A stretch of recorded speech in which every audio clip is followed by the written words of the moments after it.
The arrival of the successful Yuri Primrose had the whole place buzzing. Everyone was blown away that she'd broken away from her family and made it on her own. Even the guys were talking about how she cracked the top 10 richest people in the whole empire. They checked out the classy dame and remembered she was #1 on their list. The other ladies checked out her jewel-encrusted dress and were green with envy. Yuri smiled back at them and let them know everything she wears is the real deal. She added that her cosmetics company is doing crazy well. Her company even became an official partner of the Imperial Guild. She noticed one lady's dry skin and suggested she pick up some of her cream. The girl blushed, but thanked her anyway and apologized. She tried to trash-talk her knowledge, but Yuria's been studying trade since she was a kid. All this time, they never took her seriously. Just saw her as Lillica's boring older sister. They might have judged her if she'd said this before, but she's finally made them pay attention. Ever since she was little, she's had her older brother Jackson and her younger sister Lillica. She was born on the wrong side of the blanket, but still managed to get all the love and outshine Yuria. They were always compared, since Yuria was so reserved and even-keeled. People always eat up stories about sisters who are total opposites. Yuria was left out in the cold by her family for a long time, but she never gave up hope. She had this ability where she could bring any plant back to life. Back then, society was starting to freak out about cosmetics being loaded with lead. Her ability let her whip up some all-natural cosmetics. So, the ugly duckling finally found a way to put her skills to good use. In practically no time, she became a market leader. She used to be a nobody, but her skills made everyone sit up and take notice. At the ball, her popular sister suddenly rushed up to her. She anxiously asked why she hadn't written her a single letter. She started going on about how worried she'd been the whole time.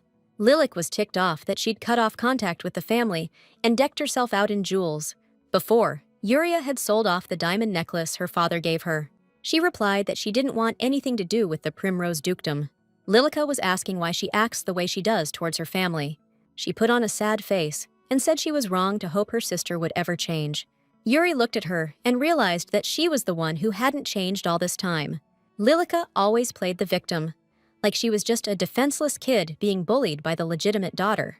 She built that whole image by scheming behind Yuri's back. Their father showed up in front of Lillica and asked why she was treating him like this. He knew she didn't like him much, but he still couldn't condone her behavior. The man said she couldn't just turn her back on her family like that. He held out his hand and offered to escort her out of the hall. Yuri's brother suddenly appeared beside her and asked her to dance. The girl shot him down instantly, and he was pissed. Lillica's fiancé turned to the lady and asked her to dance, even though they weren't exactly hitting it off. Yuri's dad and brother jumped his case, demanding to know what he thought he was doing showing up. The girl laughed, watching how money twisted people. Before, all they did was yell at her, sticking up for Lillica. Her own father even tried to, take care of his daughter for not following orders. She didn't get how they could even talk about making amends after everything that went down. They reminded her of vultures, totally shameless and without a shred of decency. She decided to cut this weirdness short, saying she'd already promised her first dance. They all went white as a sheet when she introduced her partner. She squeezed the guy's hand, all smiles, and told them to say hello. Her family definitely wasn't expecting her to pick this guy. Yuri sighed, totally done, and told them to just leave her alone. She remembered dying real good, and it was all thanks to her family. Her dad put a glass in front of her, saying he didn't want to get his hands dirty. She couldn't believe her own father was offering her poison, calling it a kindness. Yuri started thinking she'd be better off joining her mom than living like this. Finally, she pulled herself together and took a swig of the poison. Next thing you know, her body was shaking from a coughing fit. Her brother was standing there saying their dad was too nice, letting her go out like that. He thought she deserved to suffer for everything she'd done. The guy told him to watch his mouth, because she was still his sister. He figured nothing could hurt his family or Lillica now. Yuri froze on the floor, trying to figure out how her life had come to this. She saw the look in their eyes, telling her she was just trash. Yuri's life ended tragically, betrayed by her lover and killed by her own family. She didn't understand why she hadn't run away from them, like she originally wanted to. She'd tried to escape once before, but the man stopped her. She used to love him so much. She even agreed to be his bride. In that moment, she realized nobody in this world loved her. Her mom was the only person like that, and she died in a real tragedy. She always genuinely loved Yuri and protected her as much as she could. When she was a kid, she could forget everything in her dear mother's arms. Now she was thrashing on the floor in agony, not believing her life would end like this. She looked ahead, trying to figure out if this was really the end for her. There was nothing Yuri could do but wait for her eyes to close. Just as she lost consciousness, all her memories came flooding back. One time, she was sitting in a cafe, talking about a popular romance novel. This book was about falling in love with an abandoned princess named Lillica. In it, Lillica became part of a duke's family and transformed from a regular girl into an aristocrat.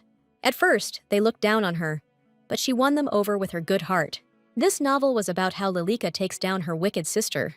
Even though the book seemed kinda basic, the plot was actually pretty good and had a solid message. Yuri Primrose was your typical villainess who ate dirt because she was so jealous. It just hit her now that she'd been stuck in Yuri's body this whole time. Only when she was staring death in the face did she realize she'd jumped into the body of the novel's antagonist. She should have known right away what to expect when Lillica showed up at the door. Yuri had no clue about her possible demise and just put up with Lillica's antics. Because of a seriously flawed plan, Yuri's dad and brother ended up hating her and falling for Lillica. Before long, they all switched sides and started hating their own daughter even more. Even her fiancé dumped her and hooked up with Lillica, then called off the engagement. Now she got why she was hated, but it was way too late. The whole damn problem stemmed from that original story. Even with all this crap going down, Yuri was still thinking about her dear mother. She gave a bitter little laugh and spoke to her, saying she'd be there soon. Yuri said goodbye in her head to that messed up duke's family and her pathetic life. At that moment, no way did she expect to get zapped back to her past. The girl spun around, totally shocked, and saw her mom, all worked up. Just a minute ago, she was thinking of her like she was gone, but now she was right there. The woman froze by the bed, staring at her daughter, lost in thought. She asked how the girl was feeling, but a tear rolled down her cheek. She touched her forehead, wanting to check her temperature. Yuri touched her hand and asked where they were, like she couldn't believe what was happening. The woman just asked if she'd had a bad dream. Yuri kept crying, trying to figure out what was going on with her. She refused to believe that everything she'd seen was just a nightmare. The girl remembered the moment of her death and realized this felt way too real. She asked her mother if she was dead and if she was in heaven. The woman said she couldn't imagine how awful she must be feeling. She gently stroked her forehead and said she had no reason to be kicking the bucket at 19. The girl gave her mom a puzzled look, not understanding why she was so old. She jumped up, surprised, when she heard familiar voices. Yuri froze when she saw Lillica walk into the room. The girl stared at her, eyes wide, happy that she had woken up. Yuri looked thoughtfully at her stepsister, like she was seeing things. Standing next to her was her brother, Jixon, who had wished her harm. Right then, she wondered if she could have gone back in time. The woman was happy to see them and asked them to look after Yuri. Lillica smiled brightly and told her not to rush things. Jixon immediately accused Yuri of faking her illness. He asked how she dared fake being sick while looking so damn radiant. Suddenly, she remembered getting sick before and hearing him say the exact same thing. Now she was starting to seriously doubt she'd been hallucinating. She was certain the pain from the poison wouldn't have stuck with her this vividly. Yuri suddenly remembered dying in the winter, right after her birthday. She clenched the bedsheet in her fist, realizing she was back a year. Jixon asked if she was really trying to ruin Lillica's birthday celebration. She looked at him and remembered how he'd pushed for her to be gone. Memories of everything he'd said flooded her mind like a tidal wave. She realized people were still the same, even though she'd gone back in time. Lillica begged him to go easy on her and told her to just ignore him. She smiled and said she was super relieved that she was okay. Yuri knew better than anyone what was hiding behind that angelic smile. The whole time, Lillica was secretly trying to mess with Yuri behind the scenes. They bumped into each other in the hallway after this whole ugly incident went down. Lillica asked if she was really going to play dumb about what happened. Yuri, acting surprised, asked her to explain what she was talking about. That's when she finally admitted she was the one who orchestrated the whole thing. Lillica was always a wolf in sheep's clothing, hiding her true colors. One time, she asked Yuri for help when she saw her doing some embroidery. She flashed that fake-ass smile of hers and said she couldn't handle it on her own. Little did she know, Lillica was about to make her life a living hell. She ripped up the keepsake her mom left her and blamed it all on Yuri. Dad slapped Yuri across the face and wouldn't listen to a word she said. He claimed the servants saw her tear up the girl's scarf. Yuri tried to explain she was just asked to help with the embroidery. She turned to Lillica, asking her why she was lying. Lillica said she did ask for help, but never thought she'd destroy it. The servants ate up her story and were totally shocked by Yuri's behavior. The girl couldn't figure out why everyone was taking her side. From then on, Lillica's schemes just kept getting more twisted.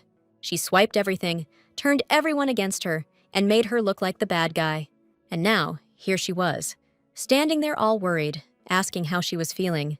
Her brother immediately jumped in, saying she was just trying to ruin the party. Lillica smiled and said that Yuri would definitely come and make her birthday special. Yuri played along and said that there was no way she'd miss her party. She smiled sweetly and wished her a happy birthday in advance. The girl said she was sure the party would be one to remember. In her past life, it really was unforgettable, all right. Yuri became a laughingstock because Lillica lied about the dress code for the party. She wasn't gonna let them walk all over her anymore. She swore she'd get payback on everyone for the hell they put her through. Yuri wanted to take down even Marcel, the guy she used to love. Last time around, he cheated on her with Lillica and even helped off her. All these years, Marcel Vieira had been playing her for his own sick game. Now, Yuri was out for revenge on everyone and to save her own mom. She knew damn well she was going to make the most of this second chance. First thing she had to do was get rid of the guy who treated her like dirt. Yuri knew she had to get moving if she wanted to change her destiny. That very day, she decided to call that scumbag Marcel to her. He sized her up with that same cocky gaze he always had. She took a breath, steeling herself to strike back at the guy who drove her to the edge. The man walked into the room and asked if she was feeling any better after being sick. Yuri turned around and met his practiced politeness. She could see there wasn't a hint of real concern for her in his voice or his eyes. She used to think he was just quiet and kind to her, but now she realized he was just looking for an excuse to see Lillica. She'd noticed it before, but always tried to tell herself she was imagining things. Even the crest on his pocket square wasn't the Vieira family crest. He was wearing the Primrose family crest, the kind you get from a business associate. Lovers often exchanged handkerchiefs, but this one wasn't hers.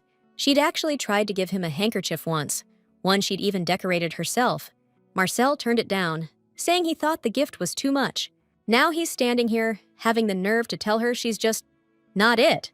Yuri just gave him a cold look and said she's perfectly fine. She wasn't smiling at him anymore, like some lovesick idiot. She decided to cut the crap and just lay it all out there. Turning to the window, she told him she knew about his thing for Lillica. Marcel stammered, saying there'd been some kind of major misunderstanding. She told him he didn't need to make excuses, because she sees everything. He shot back, saying she could take it out on him, but leave Lily out of it. His threats and attitude didn't faze her. She'd stared death in the face. She smiled and said she was just trying to be supportive and help him out.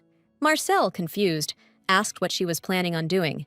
She traced her fingers across the glass and said she'd been bedridden for a long time. Marcel said he knew that, and he was late because he was tied up with work.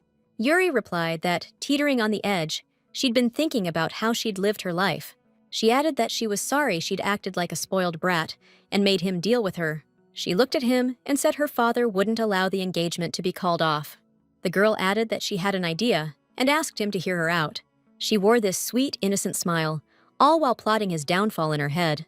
After that little chat, Yuri geared up for her sister's big party. She was gonna one-up her, so she made sure to follow the dress code to a T. The second she walked in, everyone started whispering about her being late. Lillica beamed, ready to greet her little sis.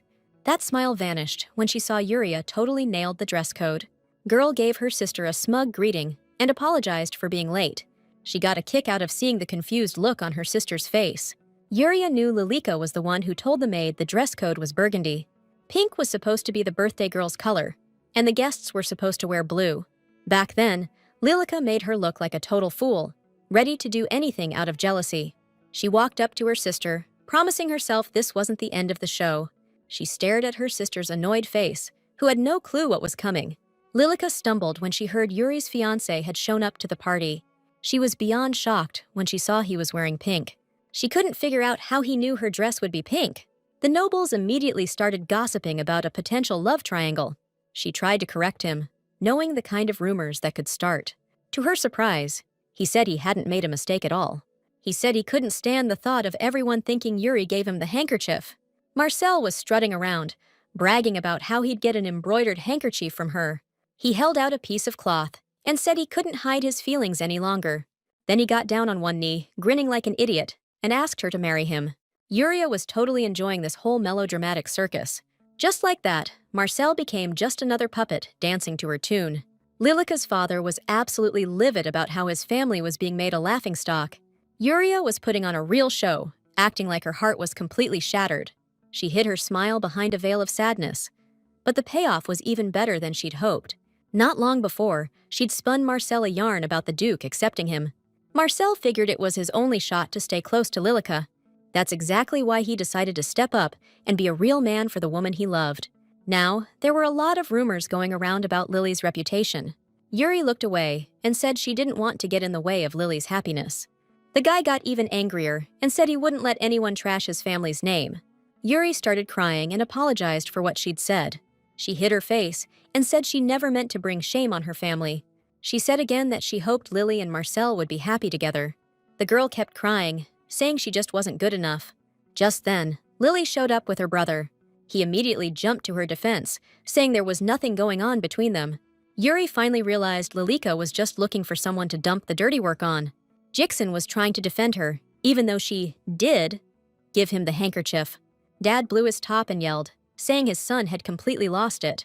He declared they were breaking off Marcel and Yuri's engagement, effective immediately. Jixon tried to argue, but the old man didn't give him a chance. He demanded an explanation, asking why she gave the handkerchief to her sister's fiancé. Yuri held her breath, waiting to see what the girl would do next. She immediately tried to claim that he was the one who asked her to make it. Lillica burst into tears, complaining that Yuri's embroidery was terrible. Dad face-palmed and asked how she could even think of doing something so stupid. She apologized for what she did and started playing the victim card. Jixon tried to talk some sense into her, saying Marcel was the one to blame. Their mother responded to Lillica, telling her that she was part of their family. Lillica happily thanked her for the words, completely unaware of what was coming next. The woman demanded an explanation for why their outfits matched so perfectly. Yuri couldn't believe her mother had just voiced her thoughts. Lillica froze in surprise, not knowing how to respond. She gave an awkward smile and tried to brush it off as a coincidence. The woman immediately pointed out that the other guests were also in blue. She added that the way their outfits coordinated made it hard to believe it was just a coincidence. Yuri backed her up, saying Lillica shouldn't keep anything bottled up. No sooner did she say she'd understand everything than the girl just got even more confused. Their bickering was really starting to get under their brother's skin. He yelled that Lillica was hurting the most right now, and they just weren't seeing the big picture. He decided to lash out at Mom for sticking up for her own daughter. Yuri couldn't believe he was treating his own mother like that. She calmly turned to her father and said she didn't see the point in arguing about it. Then, out of the blue, she suggested they invite Marcel Vieira himself. The head of the family didn't want to see that lowlife, but Yuri had a point. After thinking it over for a minute, he stood up and agreed with his daughter. Jixon immediately started whining about Yuri's current precarious situation. He didn't even finish his sentence before his father snapped at him. He said they couldn't just stand by and do nothing, and he needed to get that through his thick skull. The old man declared he didn't want to hear another word and ordered Marcel to be brought in. After a while, he showed up and offered his apologies. He said he wasn't worthy of their attention, just being a regular count's son. After a short silence, he said he really loved Lillica and wanted their blessing. The girl recoiled instantly and said her feelings weren't mutual. She added that she'd only been nice to him because he was her sister's fiancé. Marcel felt a surge of anger at the girl's hurtful lie. Yuri watched, lost in thought, as Lillica got rid of him so quickly. She always loved stirring up trouble for others, but now she's walked right into a trap herself. The girl was surprised when she was asked why she gave him the handkerchief. She started making excuses, saying that he was the one who asked her for the favor. Marcel recoiled and said he remembered perfectly well what she said. That day, she secretly confessed that she loved him, but they couldn't be together. She promised she would cherish her feelings for him forever. She started shaking even harder when her father asked what all this meant. Lillica started crying again and said it was all lies, and he was just upset. Marcel's face darkened, and he asked if she was afraid of Yuri. Lillica froze, totally stunned when he said the girl had already given them her blessing. She glared at him like, "What the heck are you even talking about?" The girl's mom jumped in, saying they had no shame. Marcel shot back, saying he never meant to accuse Yuri of anything. Their dad ordered him to shut his mouth, blasting him for slandering both Lillica and Yuri. Lillica backed him up, saying he was acting way out of line. The guy looked at their faces, confused, and said there must be some kind of mix-up. He couldn't believe his sweetheart would turn out to be a liar. After a moment, he turned to Yuri and asked if this was all her doing. He suddenly guessed that she was the one bullying Lillica. The girl calmly asked what reason she had to do it. Marcel immediately demanded to know why Lillica turned him down. He started ranting about how she promised to help, and now she's stirring up trouble herself. The family head stepped in, saying he wouldn't let him marry either Lillica or Yuri. He added that he'd break off the engagement and send an official letter to the Earl. After that, she went to her room, where her mom started comforting her. She broke down, begging forgiveness for even considering marrying her daughter off to a creep. The girl tried to calm her down, telling her everything was all right. She knew perfectly well he wasn't just a fool, but a nasty, cruel piece of work.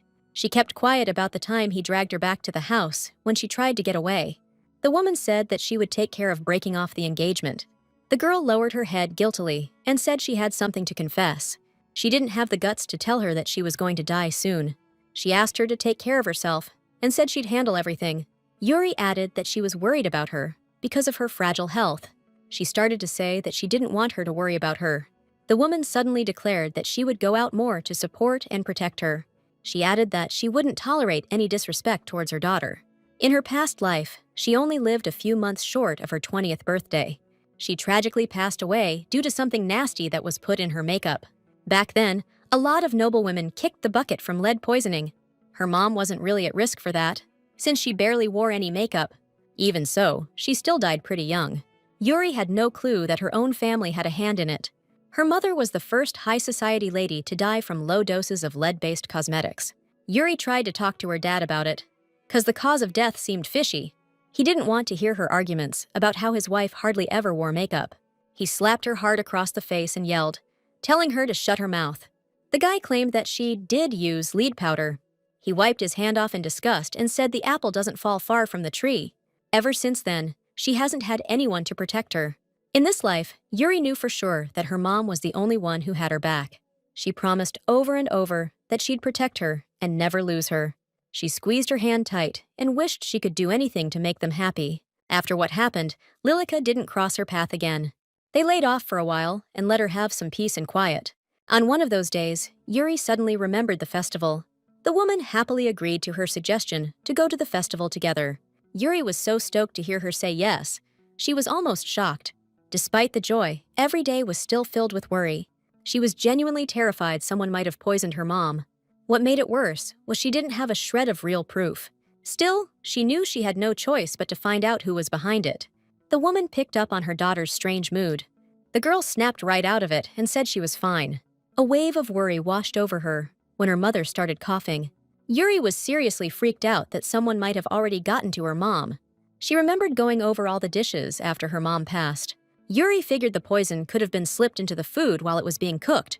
After a beat, the girl announced she wanted to have a word with the butler. After a while, the guy showed up in the room to talk things over with her.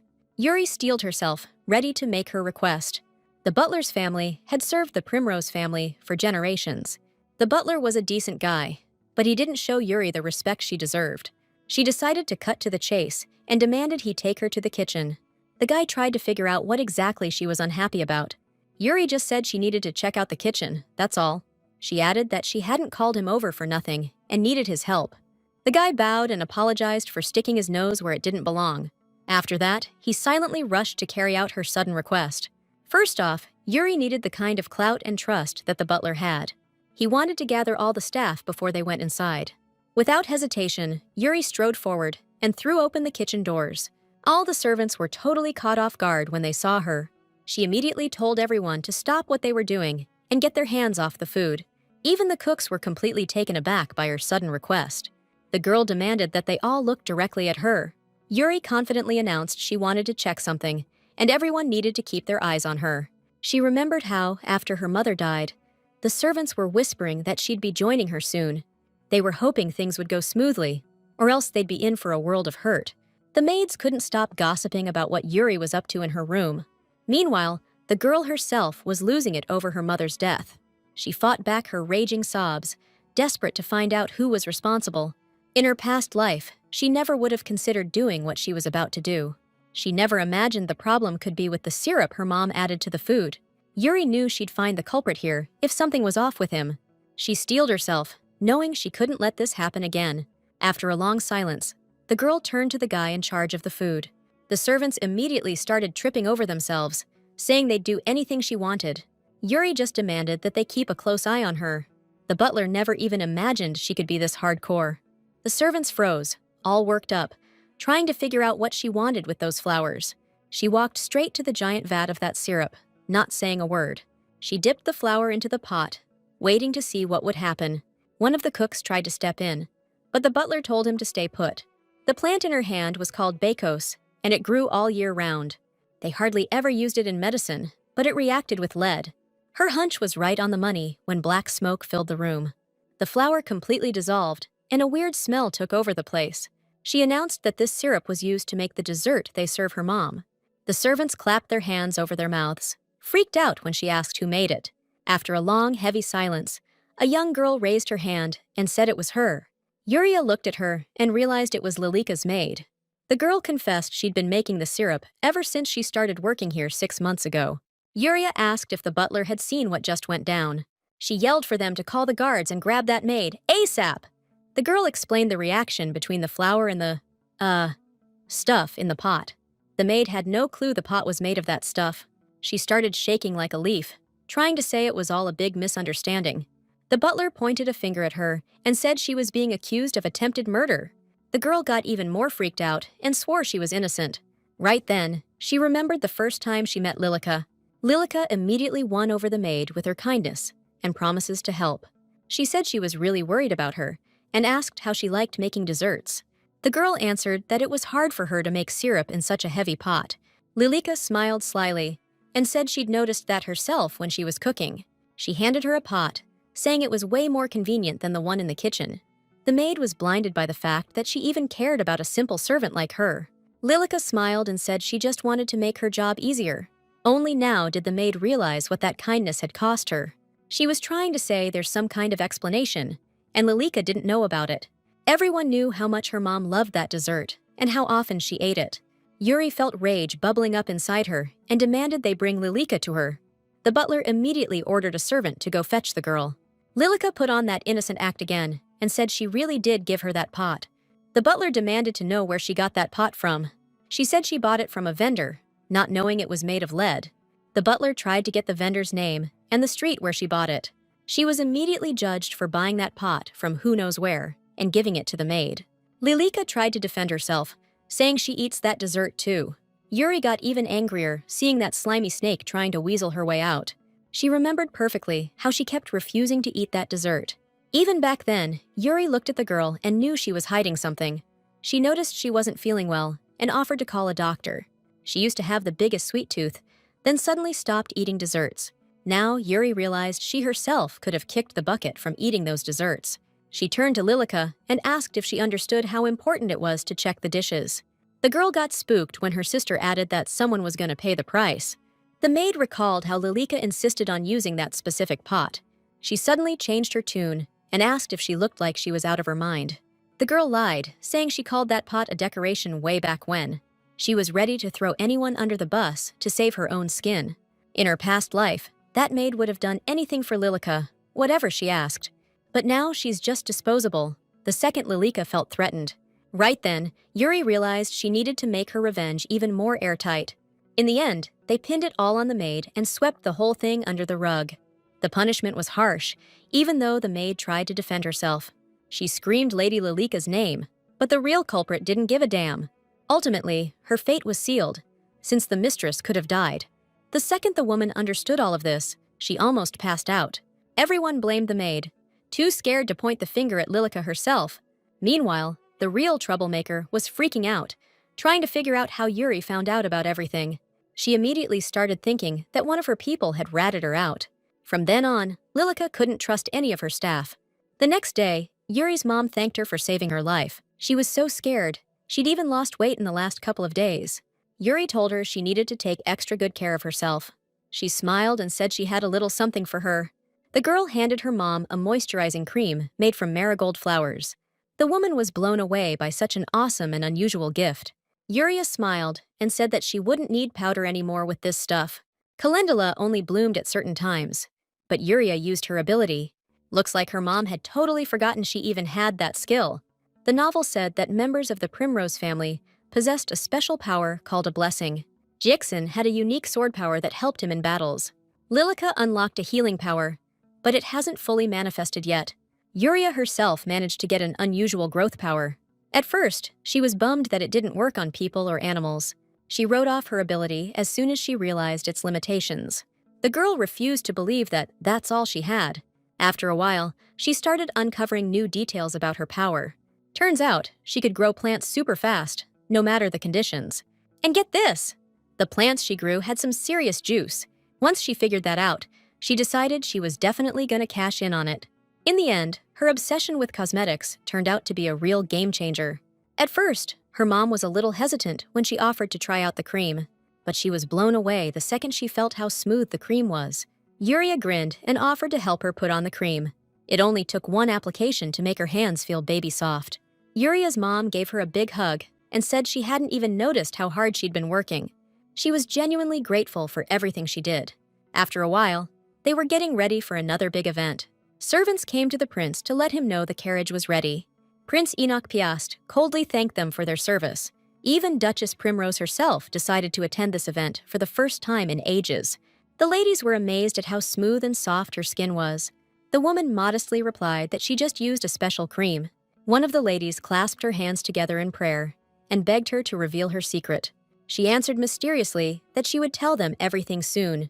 Yuri watched from afar, admiring how stunning her mom looked. The second she showed her face, everyone was buzzing about her. The ladies were all over her like flies on honey.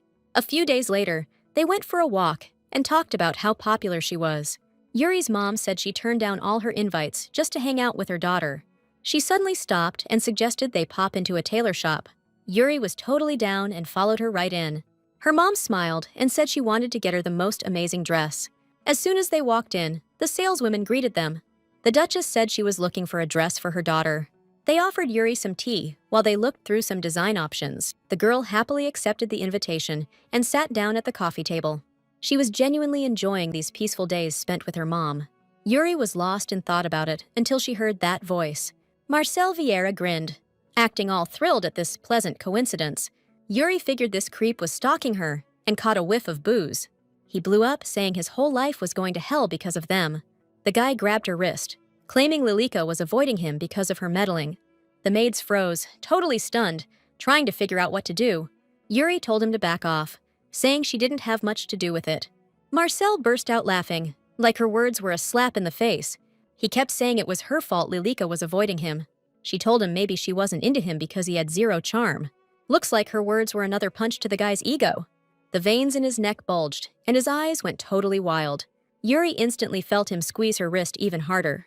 She looked at her hand and realized he was about to break her wrist at this rate. She gritted her teeth, wondering how she ever fell for a guy like him. Yuri needed help, but the knights were just chilling outside. She turned to the maids and demanded they get help. ASAP. They immediately agreed, but didn't actually do anything. Marcel was squeezing her hand so hard, until another guy yanked him off her. He said he didn't want to get involved in personal stuff, but he couldn't just stand by. Marcel went white as a sheet when he realized he was face to face with the prince himself. The prince started laying into the guy for his behavior.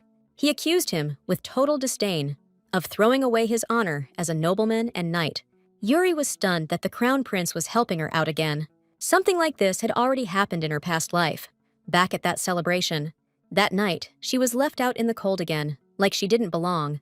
Meanwhile, Marcel was off having a good time with Lillica, dragging his fiancé's name through the mud. The nobles were cheering them on and talking even more trash about Yuri. They were all in agreement. Things would be better if Lillica was in her place.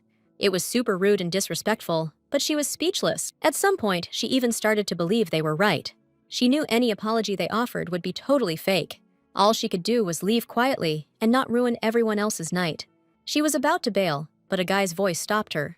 The prince called out Lord Vera for asking his fiancé's younger sister to dance. He turned to Yuri and asked if she thought that was okay. They never crossed paths again after that, but she remembered his words like it was yesterday. Back then, she definitely didn't expect to ever see him again. He called out Marcel for the violence, saying he was a disgrace to all men. The jerk immediately tried to justify himself, saying she was playing him. The prince asked if he really thought Yuri was threatening him and making him harass his own sister. He also brought up that Marcel had proposed to Lillica. Yuri didn't even see it coming that he'd jump to her defense like that. The prince spoke to him totally calmly, but firmly. He was acting exactly like he did that night he helped her out. No sooner did she think about it than her mom showed up in the room. She immediately started fussing over the girl, asking how her wrist was doing.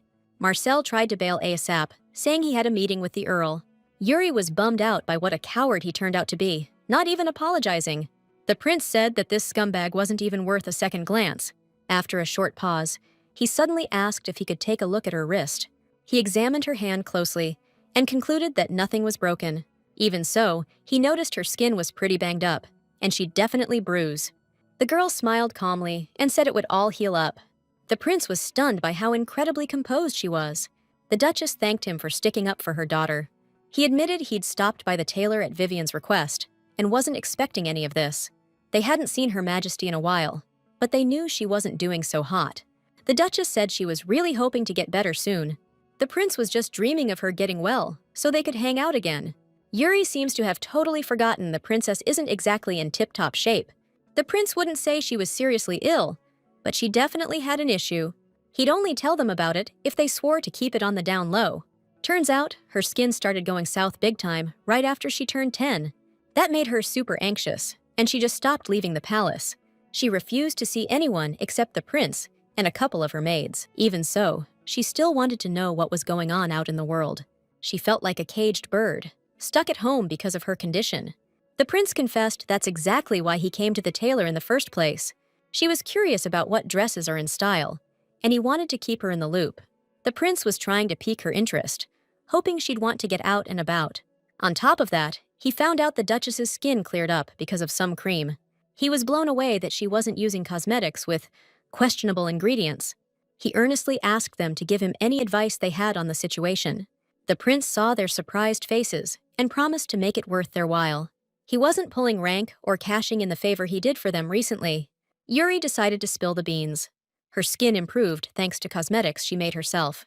The prince got hyped and figured the princess should give something like that a shot. Against all odds, the girl shot down his request immediately. She explained that everyone's skin is different. Yuri couldn't risk making things even worse with that cosmetic. The prince's face fell when she said there could be side effects. After those words, an awkward silence filled the room. Despite the rejection, Yuri tried to think of something, anything, to help. She suggested that she should meet the princess in person. Yuri agreed with the prince's guess and admitted that she made the cosmetic herself. The prince was blown away that such talent existed in their country. Meanwhile, the princess was spending another evening all alone. The maid was thrown for a loop when she got told to bring food to the princess's chambers. She sighed, totally beat, and knocked on the princess's door. Getting no answer, the maid announced that she'd brought lunch. Right then, she started worrying about catching whatever the girl had. The girl turned around and saw a maid who'd been working there longer. She explained that she should just leave the food by the door and knock. Dahlia decided to show her the right way to do her job. The princess only reacted when she heard Dahlia was alone. It was only a few days ago that Uriah got an invitation from the prince. The guard said His Majesty was expecting Lady Uriah Primrose. Uriah watched the emperor's carriage from her room window. She was surprised the prince wasn't dragging his feet on this. Looks like he really does see hope in my skills since we last met. He was totally blown away that day that I actually made it myself. She got that it was hard to believe cosmetics like that could even exist. Everyone at the market was buzzing about the magic concoctions. That's all they talked about. All this time, she'd been trying to unlock her gift to make cosmetics for her mom. She didn't give a damn whether anyone believed in her or not. After a short pause, the prince asked her for a favor. He smiled and asked her to meet his sister, to figure out what's what. Yuri couldn't help but wonder how different her life would be if she had a brother like that. After a moment's thought, she decided to greet the guard. He said they'd head straight to the palace as soon as she was ready. Lillica came running up, looking surprised, and asked what was going on. Yuri didn't want to get into it and just said she had to go. Lillica, way harsher than usual, demanded she explain what she'd done this time. Yuri realized her sister wasn't even listening to a word she was saying. Lillica quickly chimed in, saying she was just worried about her. She offered to go with her, since it involved the Primrose family. Yuri was disgusted that she'd shown her true colors again so quickly. Lillica had been dreaming of getting the prince's attention for ages. She was ready to do anything to get to the ball where the prince would be. Yuri saw right through all her motives. Hidden behind that doing what's best act, she put on this innocent face and hinted that Lillica shouldn't be drawing attention to herself. Even the guards were stunned by the girl's audacity. Yuri asked if she seriously wanted to go instead of the one the crown prince himself had requested. Lillica said she'd be ready in a minute, but the guard shut her down. Her face twisted with rage when she heard the prince wanted to see Yuri. Lillica tried to push his buttons, but he wasn't reacting to her mood swings. She saw the look in his eyes and apologized, saying she was just worried about her sister. The girl decided to back down and wished her sister a good time. Yuri left, secretly thrilled at how scared Lillica was. She stopped just short of the carriage and thanked Lillica for sharing everything with her. The girl smirked and said she was right about people always talking. She casually hinted that everyone was whispering about her stealing her fiancé. Lillica froze in shock and wanted to say something, but was cut off. Yuri remembered her mother's words and suggested she think about her relationship with Marcel. The girl wanted the ground to swallow her whole when she suggested finding an excuse. Yuri returned her smile and said she just wanted what was best. After that, she left, leaving Lillica alone with her fears. That's when it finally hit her. All her bad feelings were totally justified. It just confirmed what she already knew. Yuri was behind everything. The girl replayed the whole ball in her head, and yeah, her sister was definitely the one who orchestrated it. She was totally devastated, face in the dirt, but decided, you know what? This was meant to happen. Meanwhile, Yuri finally arrived at the Emperor's palace. She got out, already plotting how she was going to take everything from Lillica. After arriving at the Imperial Palace, it was still a long walk to the princess's residence. Even though she suggested the meeting, she was still a nervous wreck. The princess's personal maid greeted her and said they were expecting her. She gave a sweet smile and asked her to follow along. Yuri took a good look around, then nodded. After what felt like forever, they finally reached the princess's chambers. They stepped into the room and saw a table all set up for tea. Yuri bowed and quickly introduced herself to the princess. To her surprise, the princess told her to ditch the formalities. Then she invited her to sit down and have some tea. Yuri did as she was asked and tried to strike up a simple conversation.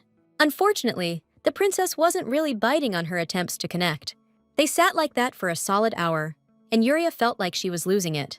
She was trying to loosen her up before they got down to brass tacks about her skin. Meanwhile, the princess thought she was a sad sack and didn't get why her brother brought her along.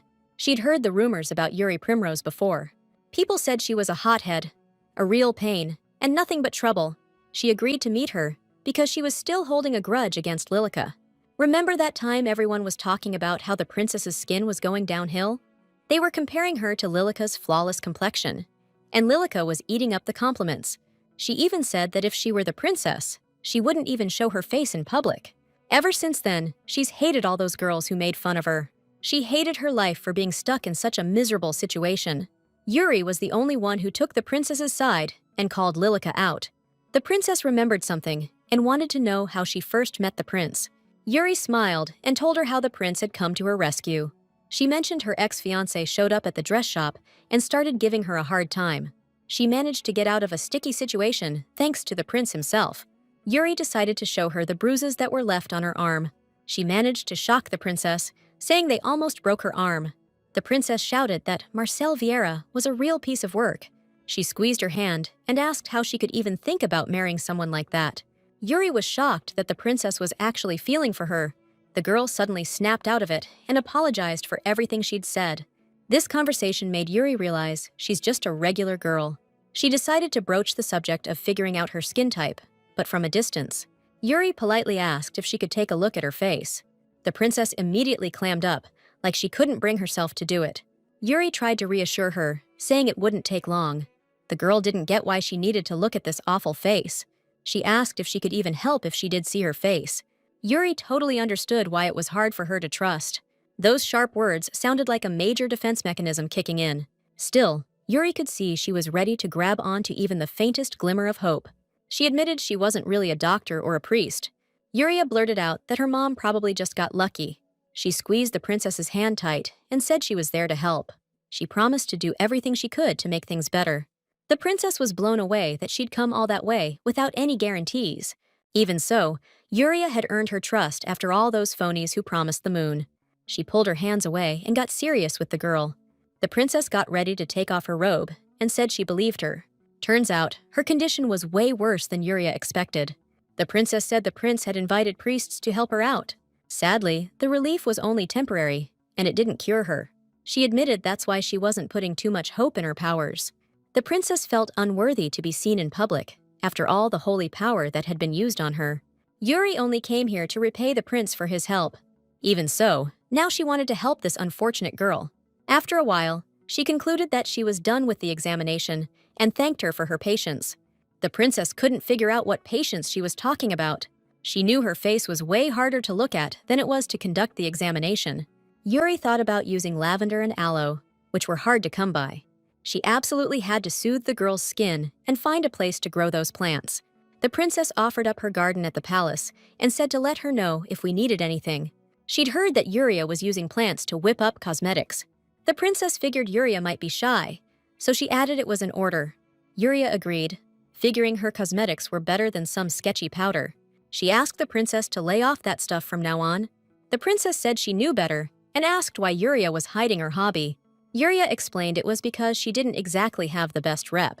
She also added that the princess's reputation could take a hit by associating with her. The princess felt like crap, since she'd also judged her based on rumors. She told her to be more confident and not worry about what other people think. Yuria was floored that she decided to offer her support. Just then, the prince, all smiles, caught up with them. They greeted each other, and then he asked how their chat went. He also apologized for having to bail on them so quickly.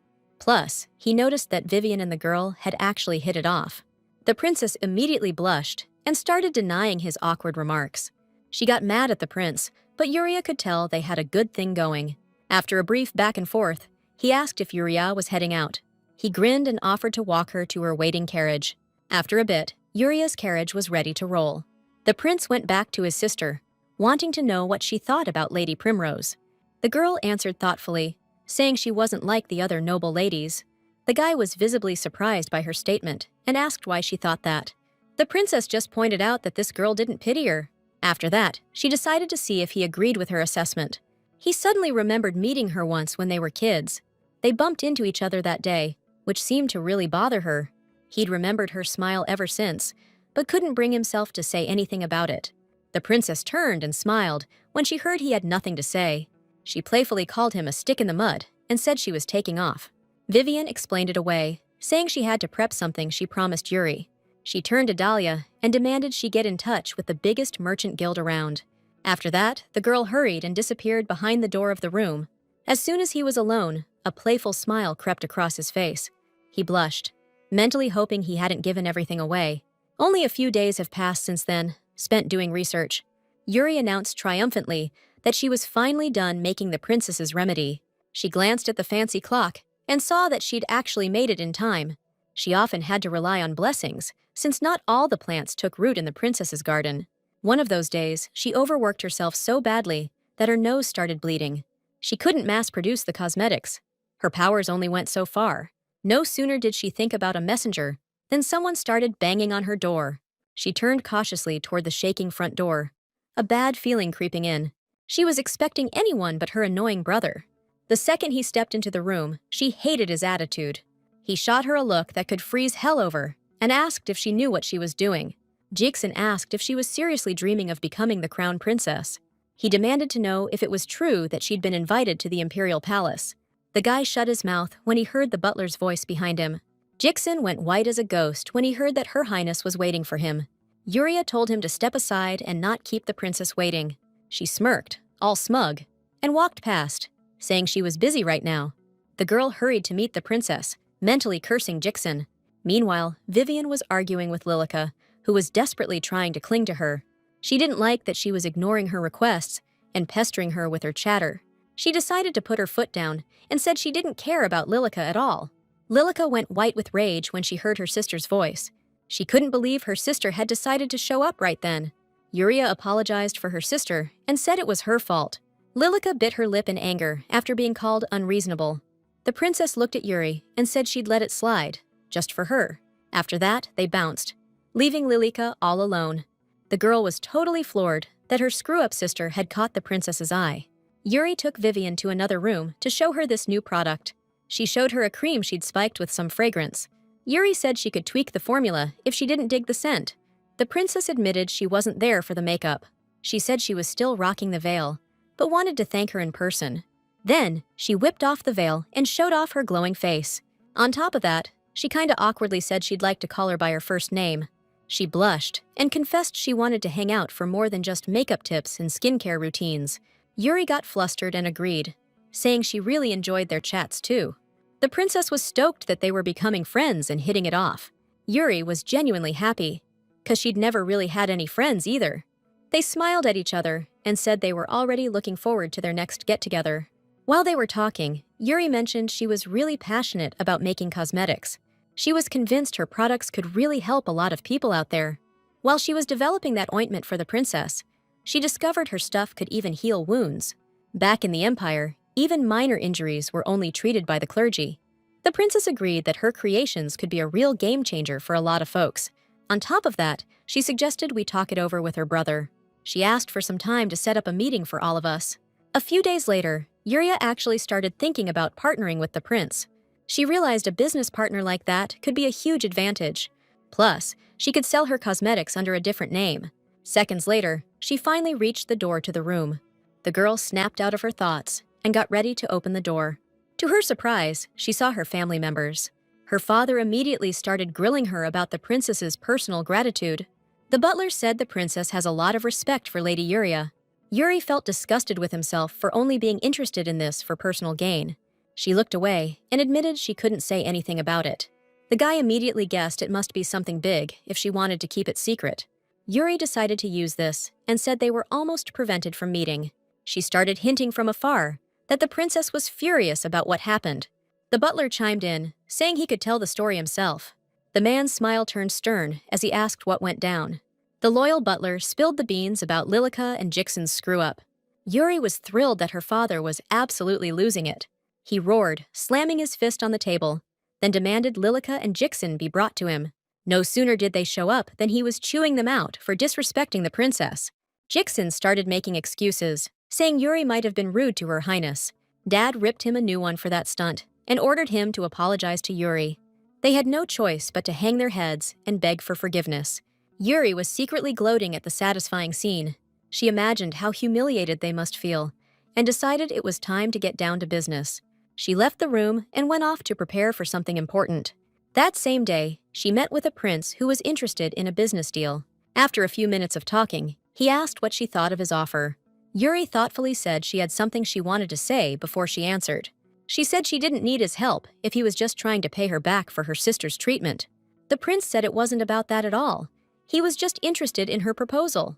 He added that even just selling cosmetics would be a solid idea. Besides, he was really intrigued that the cream formula was custom-made. He smiled and asked her to explain that part in more detail. After a short pause, Yuri smiled and complimented him on the question. During the conversation, the prince suggested assigning the company's management and production development to different people. On top of that, they decided to list the ingredients and give out free samples at first.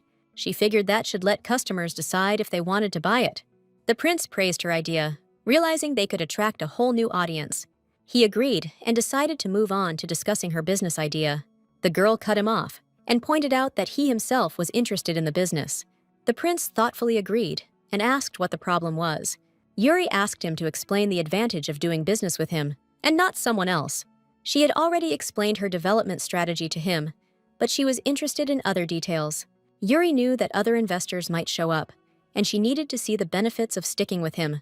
Looks like the prince definitely wasn't expecting to hear a question like that from her. Yuri understood perfectly well that support from the imperial family was important to her. Besides that, Lillica could soon become a saint, which would affect the balance of power. She tried to act confident, but ultimately it just made him laugh. The prince totally flustered her, then said it was a good question. He suggested they start by explaining the imperial trade guilds. After a long back and forth, they finally hammered out a sweet deal. All business investments would be made solely under the crown prince's name. On top of that, Yuri mentioned she wanted to keep her identity under wraps.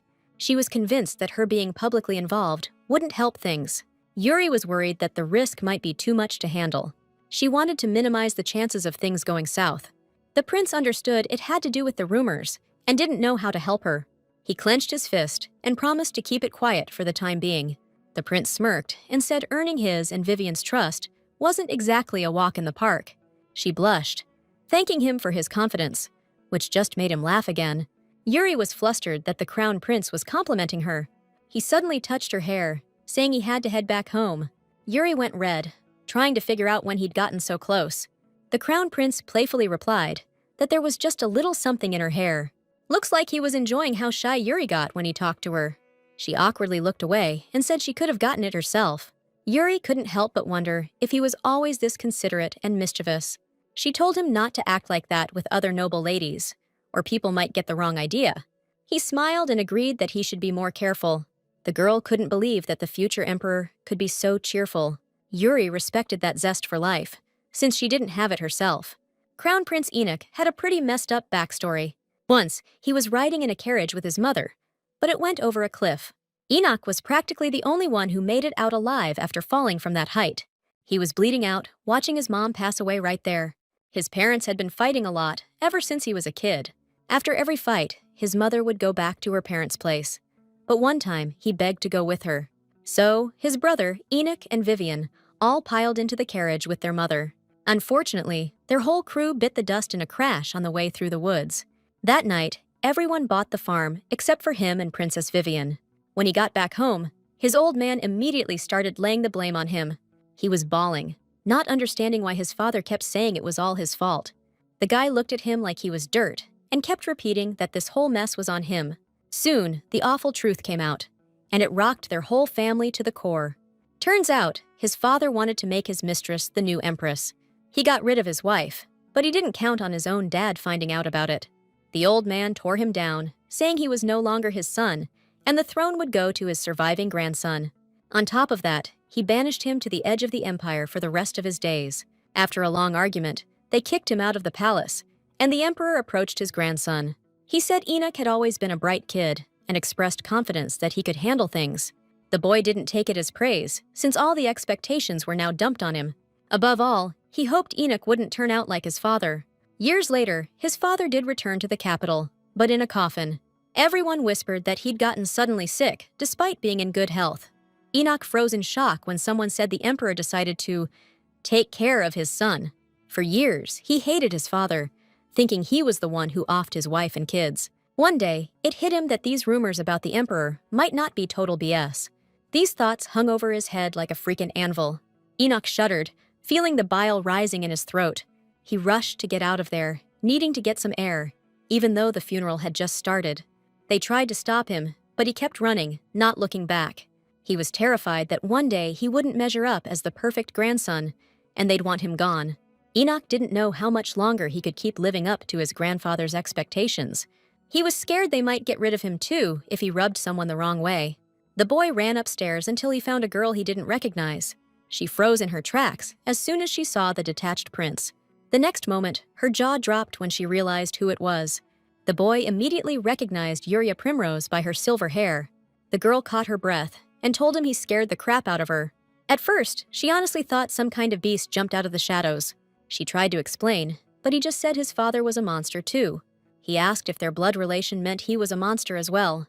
The girl figured logically that Vivian must be a monster too then. The boy was surprised, clearly not expecting her to say it so bluntly. She asked if he really thought his sister was the same kind of monster. As soon as she heard him say no, she told him that meant he wasn't one either. She straight up asked him why he thought of himself differently. Enoch used to think he was just like his old man, but he'd never thought about Vivian that way. He never thought about the girl he was trying to protect like that before. Enoch flat out refused to see that little thing as a monster. Yuri asked him why he was saying stuff about himself he'd never say about his sister. Something in his chest tightened with pain when he heard those simple words. Before, people just pitied him because of the loss and all the terrible rumors. People kept saying he'd be a great emperor because he was so smart. Even so, none of them ever thought about how he felt. Yuri was the first one to try and look past all the usual stuff. She just happened to say what he'd been wanting to hear for a long time. He smiled genuinely and said he'd remember her words. After that talk, he went straight back to his grandpa. He apologized, clear and strong, for leaving, and promised he wouldn't do it again. Enoch declared he'd be a great emperor, even better than him, The old man was surprised at first, then just burst out laughing at what he said. He praised him for his strong will, said that's exactly how his grandson should be. Enoch just stared back at him, his eyes way too knowing for his age. That day, he vowed he wouldn't let himself be afraid of him anymore. He didn't want to end up like his grandpa or his screwed-up dad. While he was training, he kept thinking about Yuri, and her words gave him strength. Ever since then, his feelings had been all messed up and unclear. The image of that little girl had been etched in his heart since the day they met. Every time, he wanted to walk up to her and tell her she was his first love. The next day, Yuri was visiting her beloved mother again. She insisted her mom rest up, since the woman had suddenly come down with a cold. Her mom smiled and told her not to worry, promising she'd be all right. Her mother was genuinely proud of her after she started her business with the prince. She told Yuri to spread her wings and said she wanted more for her. She added that she wouldn't tell anyone, after which Yuri smiled and thanked her. Their peaceful moment was suddenly interrupted by an unexpected guest. Yuri felt a wave of disgust when Lillica asked about her mother's condition. She said she came to check up on her and brought a bouquet as a gift. Yuri scanned the flowers in the bouquet real close, taking it all in. Lillica clearly didn't think her sister would recognize the threat. Yuri snatched the bouquet roughly and asked if she knew what those flowers were. In their empire, white lilies were given to honor the dead. In the past, Lillica brought those same flowers when their mother wasn't feeling well. Yuri lost it and started laying into Lillica, which Jixian noticed. He didn't believe her and said there's no way she could have gotten those flowers herself. Lillica backed him up and told him that Yuri hit her. Yuri wanted to deny everything, but Lillica chucked the bouquet into the fireplace, destroying the evidence. After that, she started publicly calling out Yuri for losing her cool. The girl wasn't about to fall for the same trick twice, and asked if she even knew what the flowers meant. She got the reaction she wanted and asked who gave them to her. All the servants froze in shock when she asked if one of her own maids was behind it. The girls immediately denied it, saying Lillica bought the bouquet herself. Lillica was shaking with rage, clearly not expecting her own servants to rat her out. She apologized and promised she'd get rid of the flowers right away. Yuri said they couldn't just let it slide, since it could hurt the family's reputation. She added that they should tell either her father or her brother about it. Jixin came running over just then, after hearing all the yelling. Yuri tossed him the bouquet of lilies and asked him to check out what she got for their mother. Lillica started swearing she didn't know what they meant. She just wanted to please Mom. Jixin pulled her close, saying he believed she didn't do it on purpose. Yuri insisted that Lillica's governess should be held responsible for this. She was certain Lillica's lack of knowledge was due to the governess's poor teaching. Jixin agreed, realizing that she actually had a point there. Lillica tried to object, but Jixin insisted that it was the right call. Yuri said that people might start gossiping about her true background. She smiled and told her to trust her sister and not to worry. Lillica bit her lip when Yuri said she'd take care of it. After that, she decided to have a little chat with the governess. The woman insisted she'd thoroughly taught Lillica all the rules of etiquette.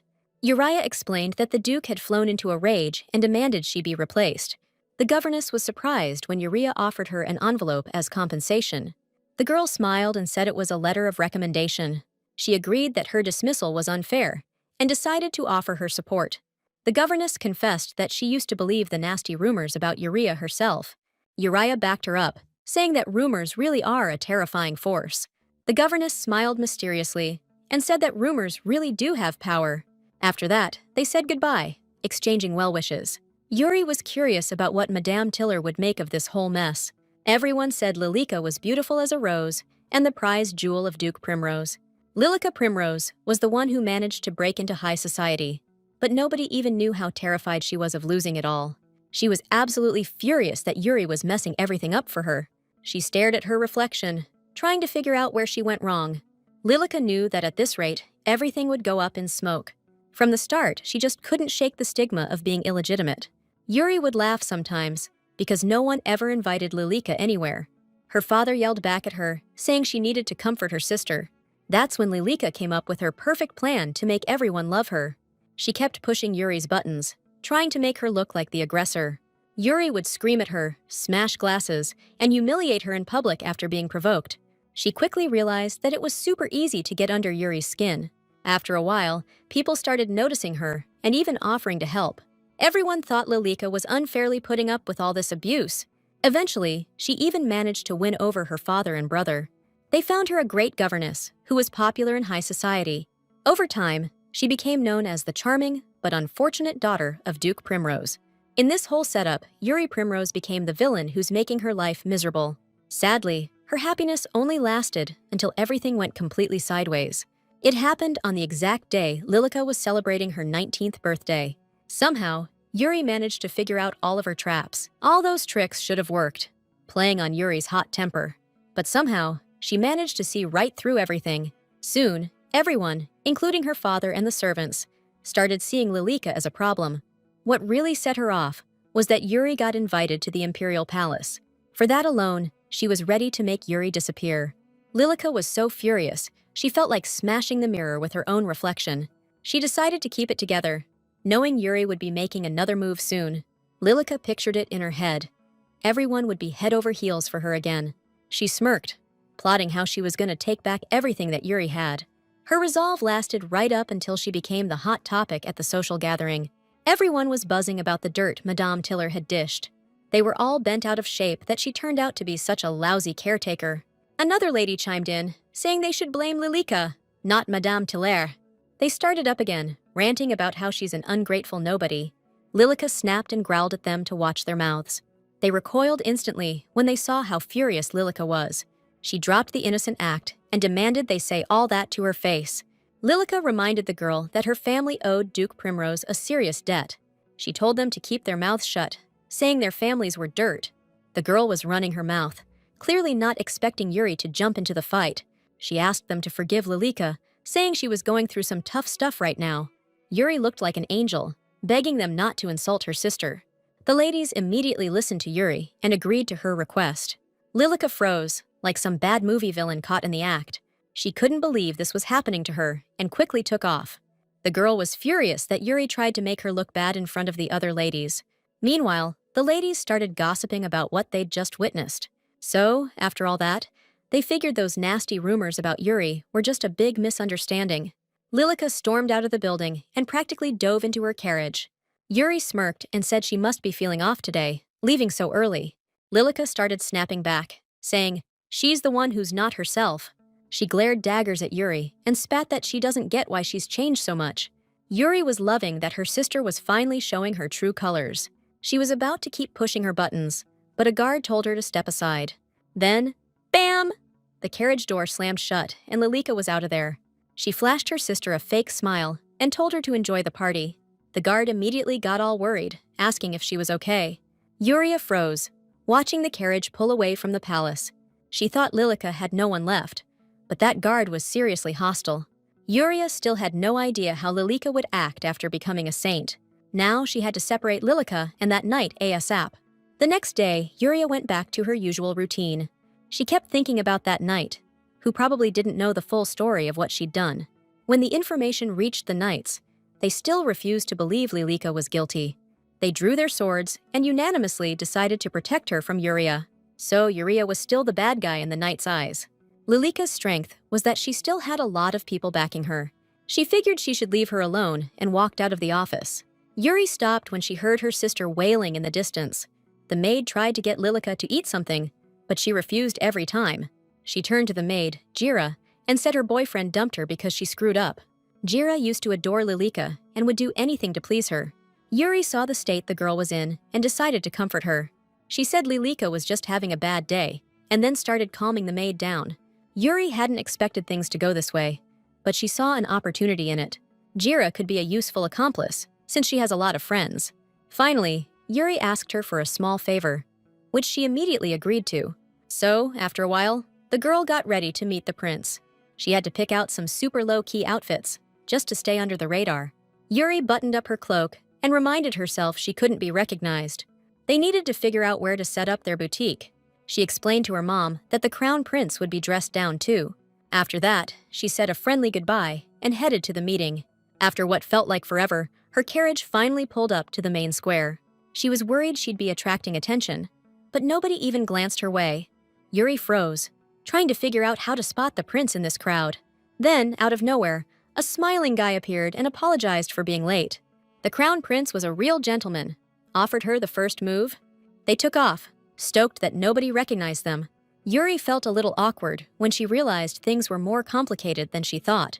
Even though no one knew who they were still turning heads everywhere they went. She glanced at the prince, trying to figure out the point of hiding his identity when he sticks out like that. Yuri started to sweat a little, thinking they might end up in some trashy gossip rag. She snapped back to reality when he asked why she was looking so serious.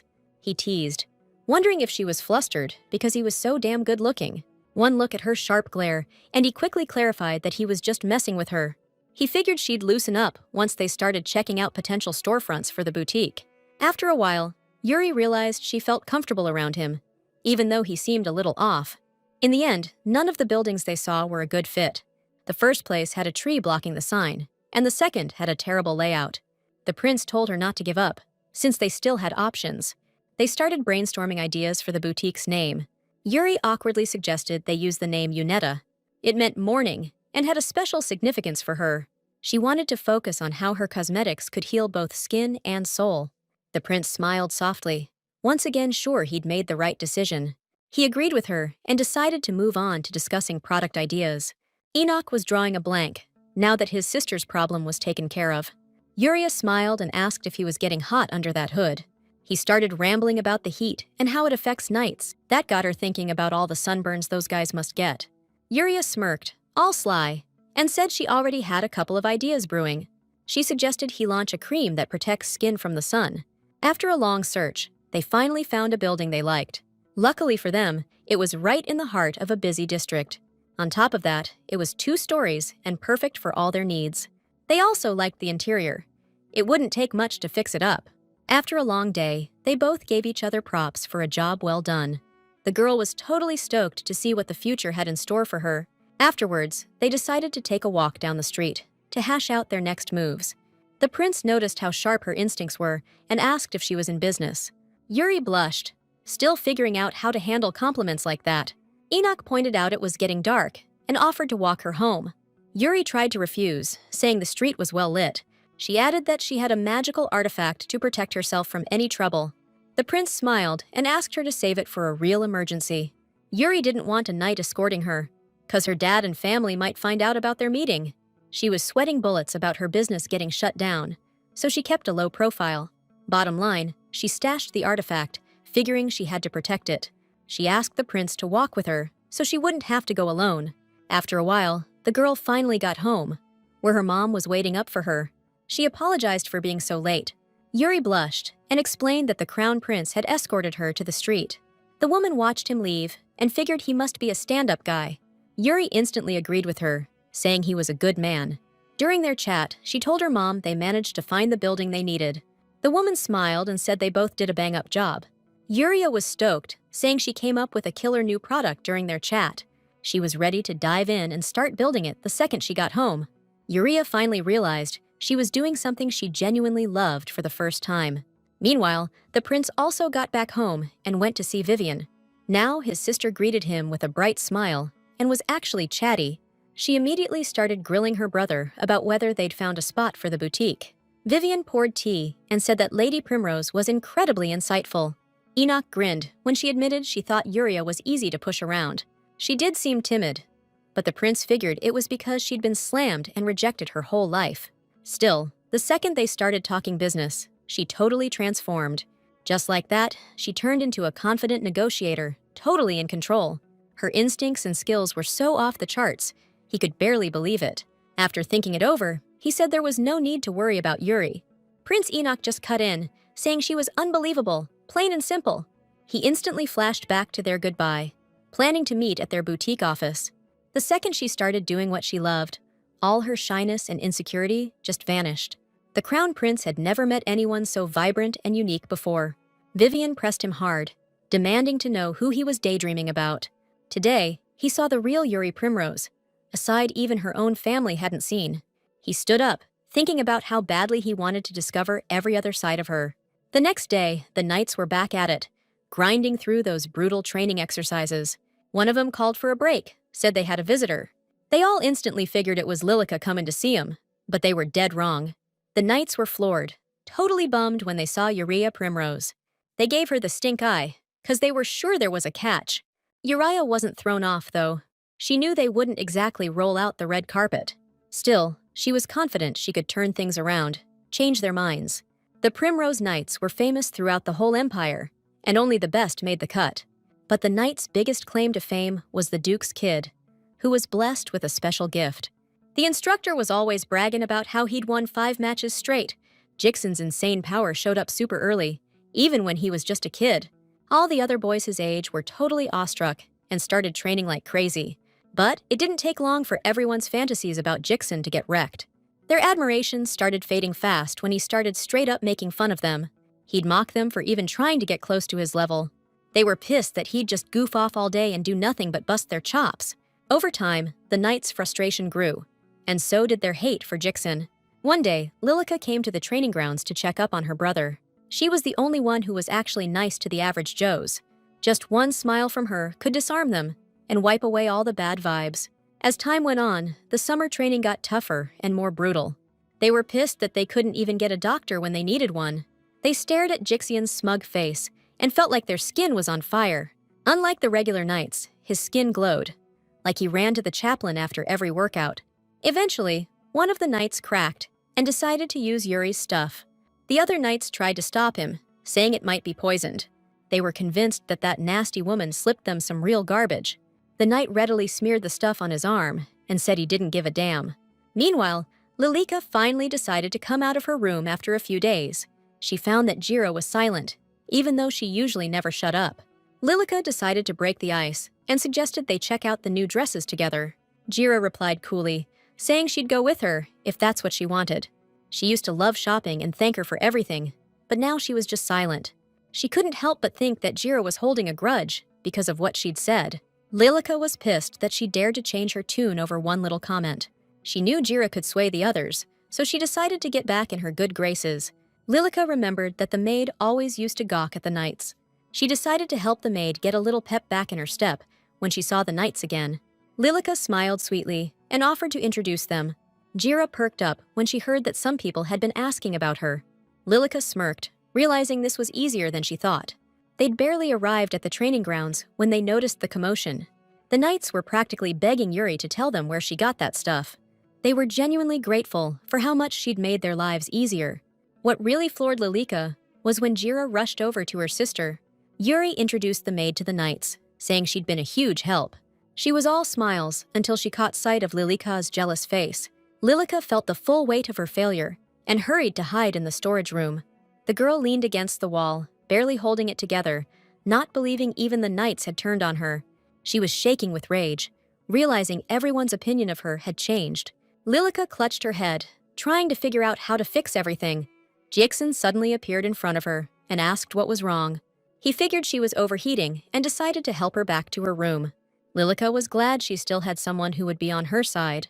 She squeezed out a dramatic tear and spoke to him in a trembling voice. Lillica broke down, inventing a new reason why Yuri was to blame. Meanwhile, the Knights kept raving about her cosmetics. She asked if there were any side effects, conveniently forgetting she made the stuff herself. The Knight rolled up his sleeves and said the results were better than a priest's healing. Yuri concluded that even the sunburn swelling on his arm had gone down. The Knights were raving about how quickly that burning sensation went away. They thought it was some kind of miracle, sent straight from heaven. He asked what they'd done to deserve such an incredible gift. Yuri admitted she needs to pay more attention and show more care to those around her. She agreed she'd been acting poorly and promised to take care of the duchy. The girl added that she'd be checking in on them more often to see how they're doing. One of the Knights asked her to keep them stocked up on that stuff. Yuri replied that she had something else prepared for them, and then asked for the basket to be brought over. She showed them a tube and said it was sunscreen. The guys were blown away that she'd made something so valuable for them. Their little paradise lasted exactly until Jixen showed up. He demanded to know what Yuri was doing hanging around the training grounds. He got even angrier when she wished him a good morning. Jixen pointed out that she'd never been here before. Yuri said she wanted to thank the Knights in her own way. He told her she didn't have the right to stick her nose in everything and do whatever she pleased. He was confused when he saw the weird basket she was carrying. Jixen snatched the basket of makeup and asked what the heck she brought it for. She asked him to give it back, saying she brought it for the Knights. Jixen finally realized why the red marks had disappeared from their bodies. He started accusing her of getting her hands on something shady. Jixen blew up, asking how she could keep something like that from him. Yuri shot back that he already had his priest and didn't need whatever this was. The knights jumped down his throat, asking why he was being so harsh with his sister. They called him out for not caring about them, but daring to yell at Yuri. He glared at them with contempt, saying they'd sold out for a little makeup. Jixin turned to Yuri, telling her to get a grip and not get a big head. He stepped closer, saying that her stuck-up attitude wasn't winning her any fans. Yuri hung her head as he told her to listen to her brother for once. He smirked and said he'd be taking that basket of goodies. The knights immediately felt bad for Yuri, realizing how upset she was. They tried to ask how she was doing, but she figured there was some truth to what her brother said. The girl wiped away her tears and admitted that her behavior might seem a little off. She forced a smile and promised she'd bring them more of that cream later. After that, she left, leaving them alone with their thoughts. Yuri darted right back into the room and asked them to leave her alone. She collapsed onto the bed, exhausted, and buried her face in a pillow. The girl laughed, thrilled with how lucky she'd gotten today. She decided to take advantage of the fact that her brother's words had stirred up their sense of chivalry. A plan formed in her head, but she needed her mom's help to pull it off. A couple days later, she decided to chat with the woman over tea. Her mom spotted the bruises from all those late nights working, like instantly. The girl thanked her for helping make her plan a reality. She was ready to proudly show off the cosmetics she'd been slaving over. The butler cut them off, saying everything was ready to go. The servants were blown away by how much that rundown building had changed. They were totally amazed at how awesome the place looked. Turns out, Yuri had created a relaxation spot for all the workers in the duchy. She'd also left a letter, telling them they could use the building anytime they wanted. Jira held her breath and suggested they head inside ASAP. The second they walked in, everything the staff had hoped for came true.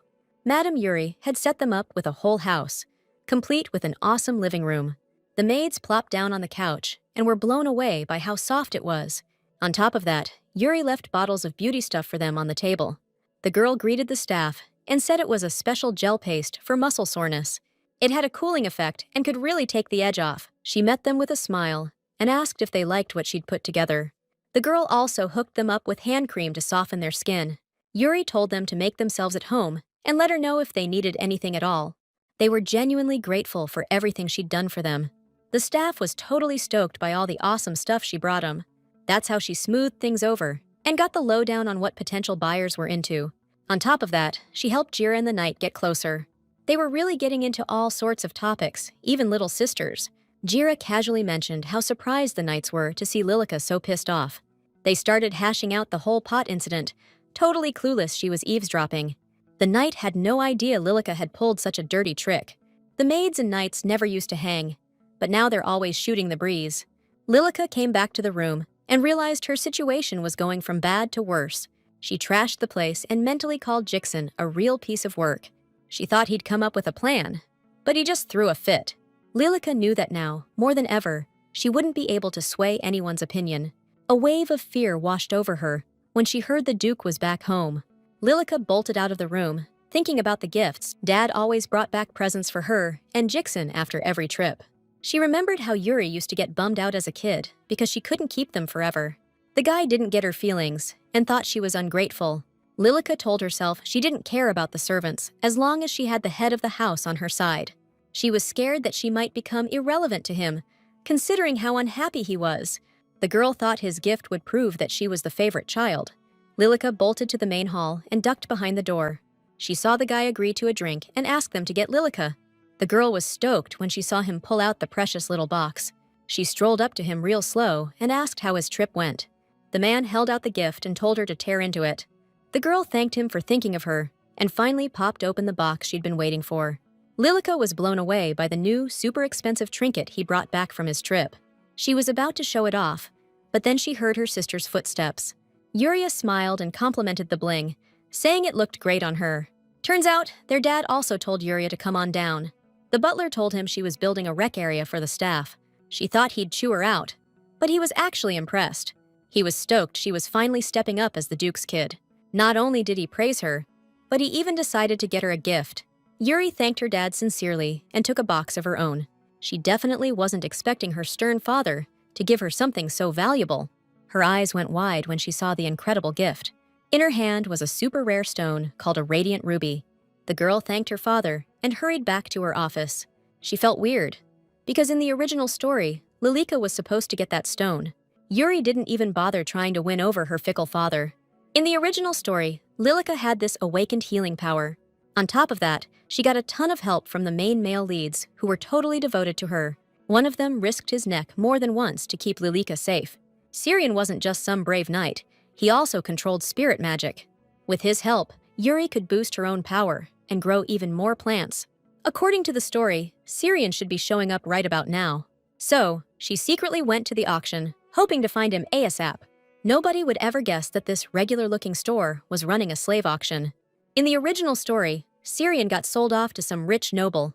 Yuri went undercover, rocking a seriously weird wig. A huge dude stopped her at the entrance, saying it was invite only. She just silently handed him a slip of paper, and he waved her right through. Once she was inside, she looked around, totally lost. She decided to trust her gut and follow the sound of voices in the distance. Yuri went down the stairs and spotted light coming from one of the rooms. She never would have guessed that door led to such a massive hall. They offered her a number at the entrance and told her to grab a seat. The aristocrats were just settling in, already deep in conversation about, well, stuff. They were talking about people like they were just resources for the elite. She was silently praying Syrian would be among them all. The auctioneer walked on stage and announced the auction was starting. The next thing you know, they brought a teenage boy out onto the stage. One aristocrat instantly bought him for 1,000,000 galans. Yuri tried to suppress the disgust churning inside her as she watched the auction. The auctioneer announced they were nearing the end of the first part of the auction. He dramatically told them about a rarity that couldn't be found anywhere else. They brought out a powerfully built young man who could become a top-notch mercenary. Yuri held her breath when they announced what abilities he possessed. The aristocrats gaped in amazement when they saw his unusual eyes. The host agreed, announcing they were bidding on a half-human slave. Syrian stood on stage, looking at all the nobles like they were trash. Yuri realized it was Syrian in front of her, and she couldn't let him slip away. Dozens of nobles simultaneously raised their bidding paddles in the air. They offered insane amounts of money again and again for his well-being. The auctioneer dramatically stopped at 8.5 million. Everyone thought that was the final offer, until Yuri raised her paddle. She caused a stir when she announced a bid of 10 million. The slave looked at her like he was trying to figure out her angle. One of the nobles cursed under his breath and offered 12 million. They started bidding for Syrian, but she shut it down when she dropped 16 mil. The host instantly repeated her bid and asked if anyone else wanted in. Everyone clapped when he announced the slave was sold. The whole thing was so intense, her hands were shaking. Despite the small win, she knew this was just the beginning. She glanced at the guy who looked like he hated everything and remembered him trying to bolt. Yuri was already brainstorming ways to keep him from running off. They headed up to the office to hand over the cash to the auction organizers. Syrian was sizing her up, figuring she was from some rich noble family. He was surprised she came without guards, but all he could think about was escaping. He was caught off guard when Yuri snapped at him. It was like she read his mind, telling him he should forget about escaping. She instantly knew he was going to try to break free using magic. He took a step forward and admitted she was spot on. Syrian tried to intimidate her, telling her to get out of his way, pronto. Yuri said even if he could take her, the guards would still stop him. She surprised him by saying she understood why he was so desperate to bolt. Yuri took a breath and offered to make him a deal. She touched his chest and said she was willing to get his little brother out of here. She knew Florence would be put up for auction in the second half. The girl mentioned he'd be handsomely rewarded if he pulled this off. She offered him a deal. He'd be helping her out for the next 3 years. He said he didn't get what she was really after, or why she was trying so hard to convince him. Yuri explained that she needed a worker, not some mindless puppet.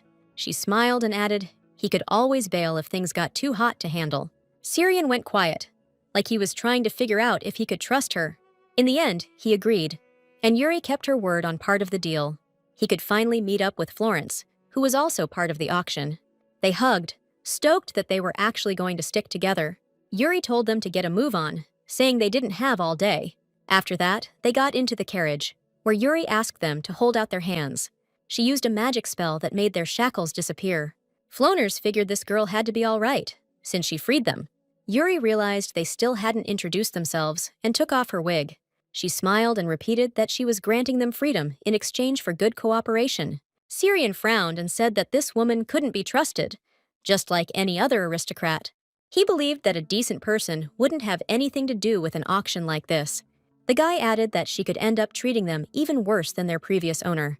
Yuri agreed and asked them not to think she was running a charity. She mysteriously stated that from now on, they would face challenges they couldn't even imagine. They looked at the girl, scared stiff, not knowing what she'd do next.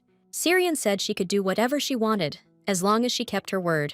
Yuri swore on the honor of her family that she'd keep her promise. No sooner did they arrive at the palace than she swore on her name and honor. Florence was blown away when Yuri led them to a huge room. They'd never seen a bedroom so big and decked out.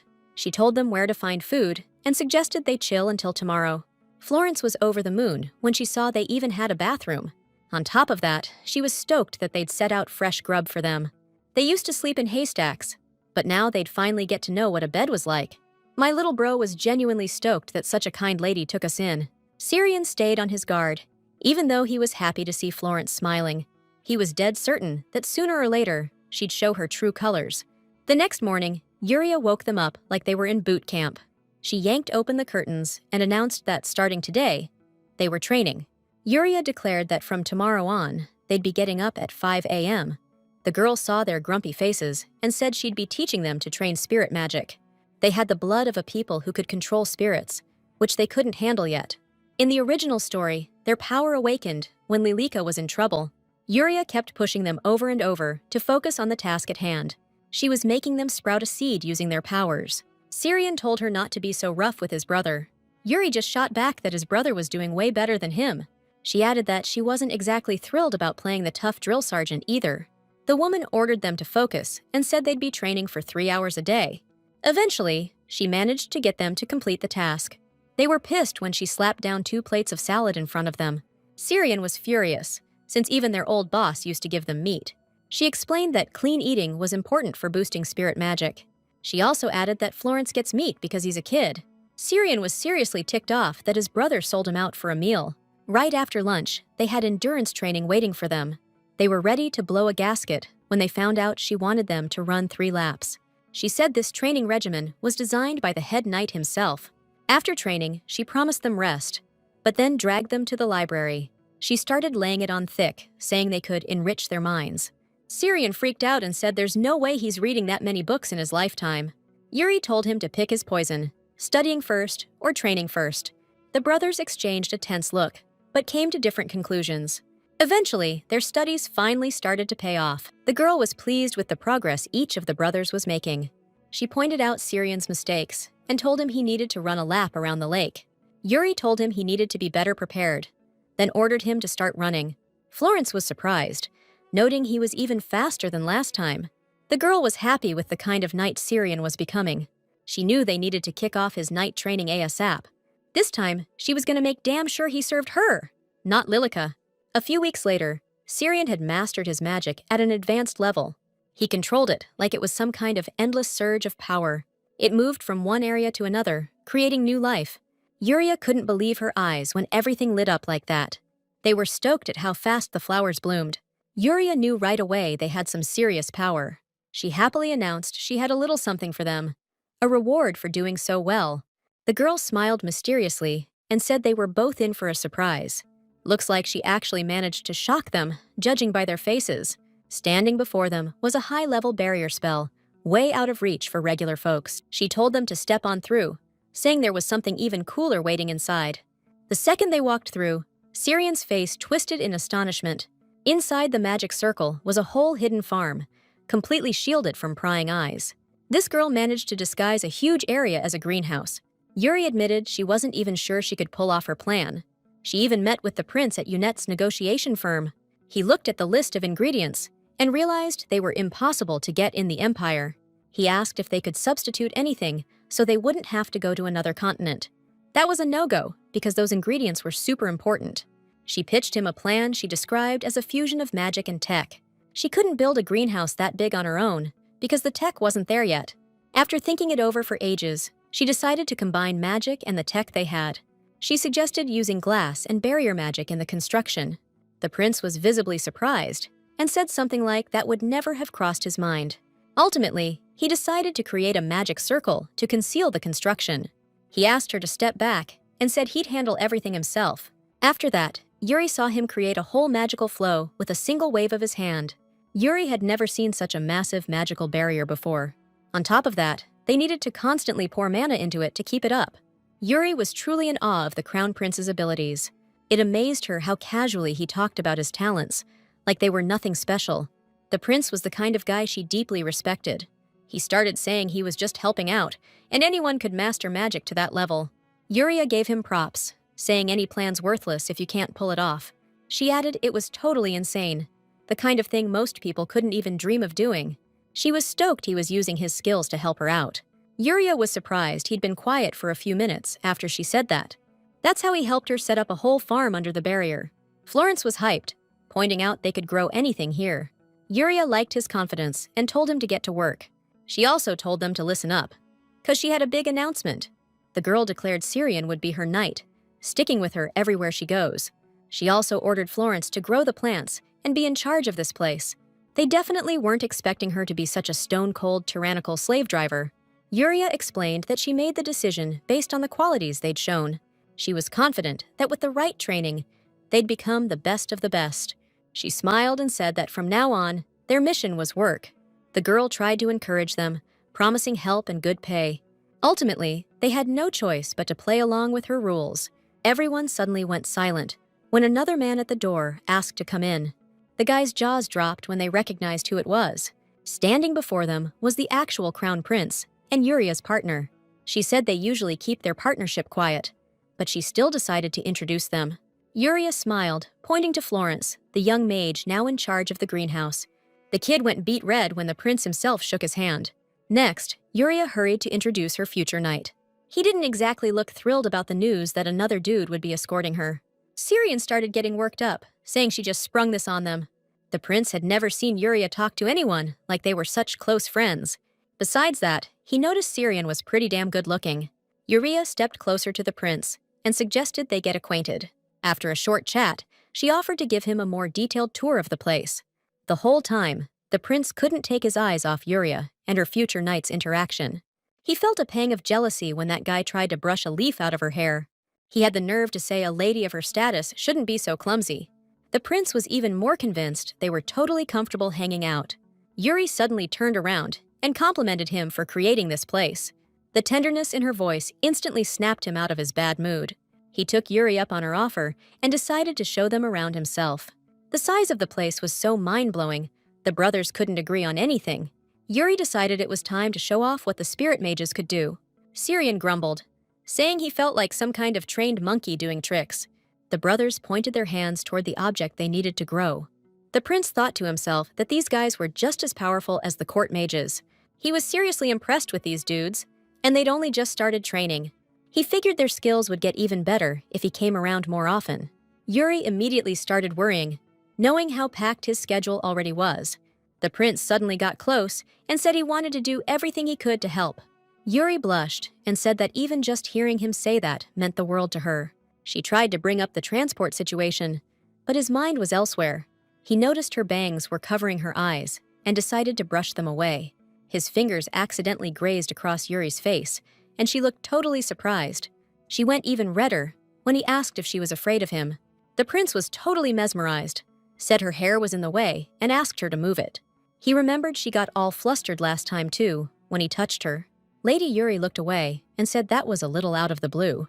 The prince couldn't figure out why she was okay with the mage, but not with him. Syrian just stood there watching them, like they were a couple of awkward teenagers. Florence tried to find out what was going on with them, but he said he was too young to understand. Yuri decided to introduce her brothers to her mom after the prince left. The woman offered them a basket of cookies with a warm smile. She was always in Florence's corner and helped her daughter with the new makeup line. From that day on, both brothers trained like crazy and started seeing some real progress. One day, Florence called his older brother over to show him what he'd accomplished. She loved seeing them grow closer instead of drifting apart. Eventually, the prince and Yuri were ready to open their shop's doors. All the ladies were stunned when they saw the store's sign. Just as they expected, the grand opening came with a massive line of customers. Yuri couldn't even imagine that so many people would show up for Yunette's opening. At the end of the day, she was able to conclude that all their hard work had paid off. Yuri thoughtfully puffed away at reports and new ideas in her office. Her mom came in and said the line for the store was absolutely insane.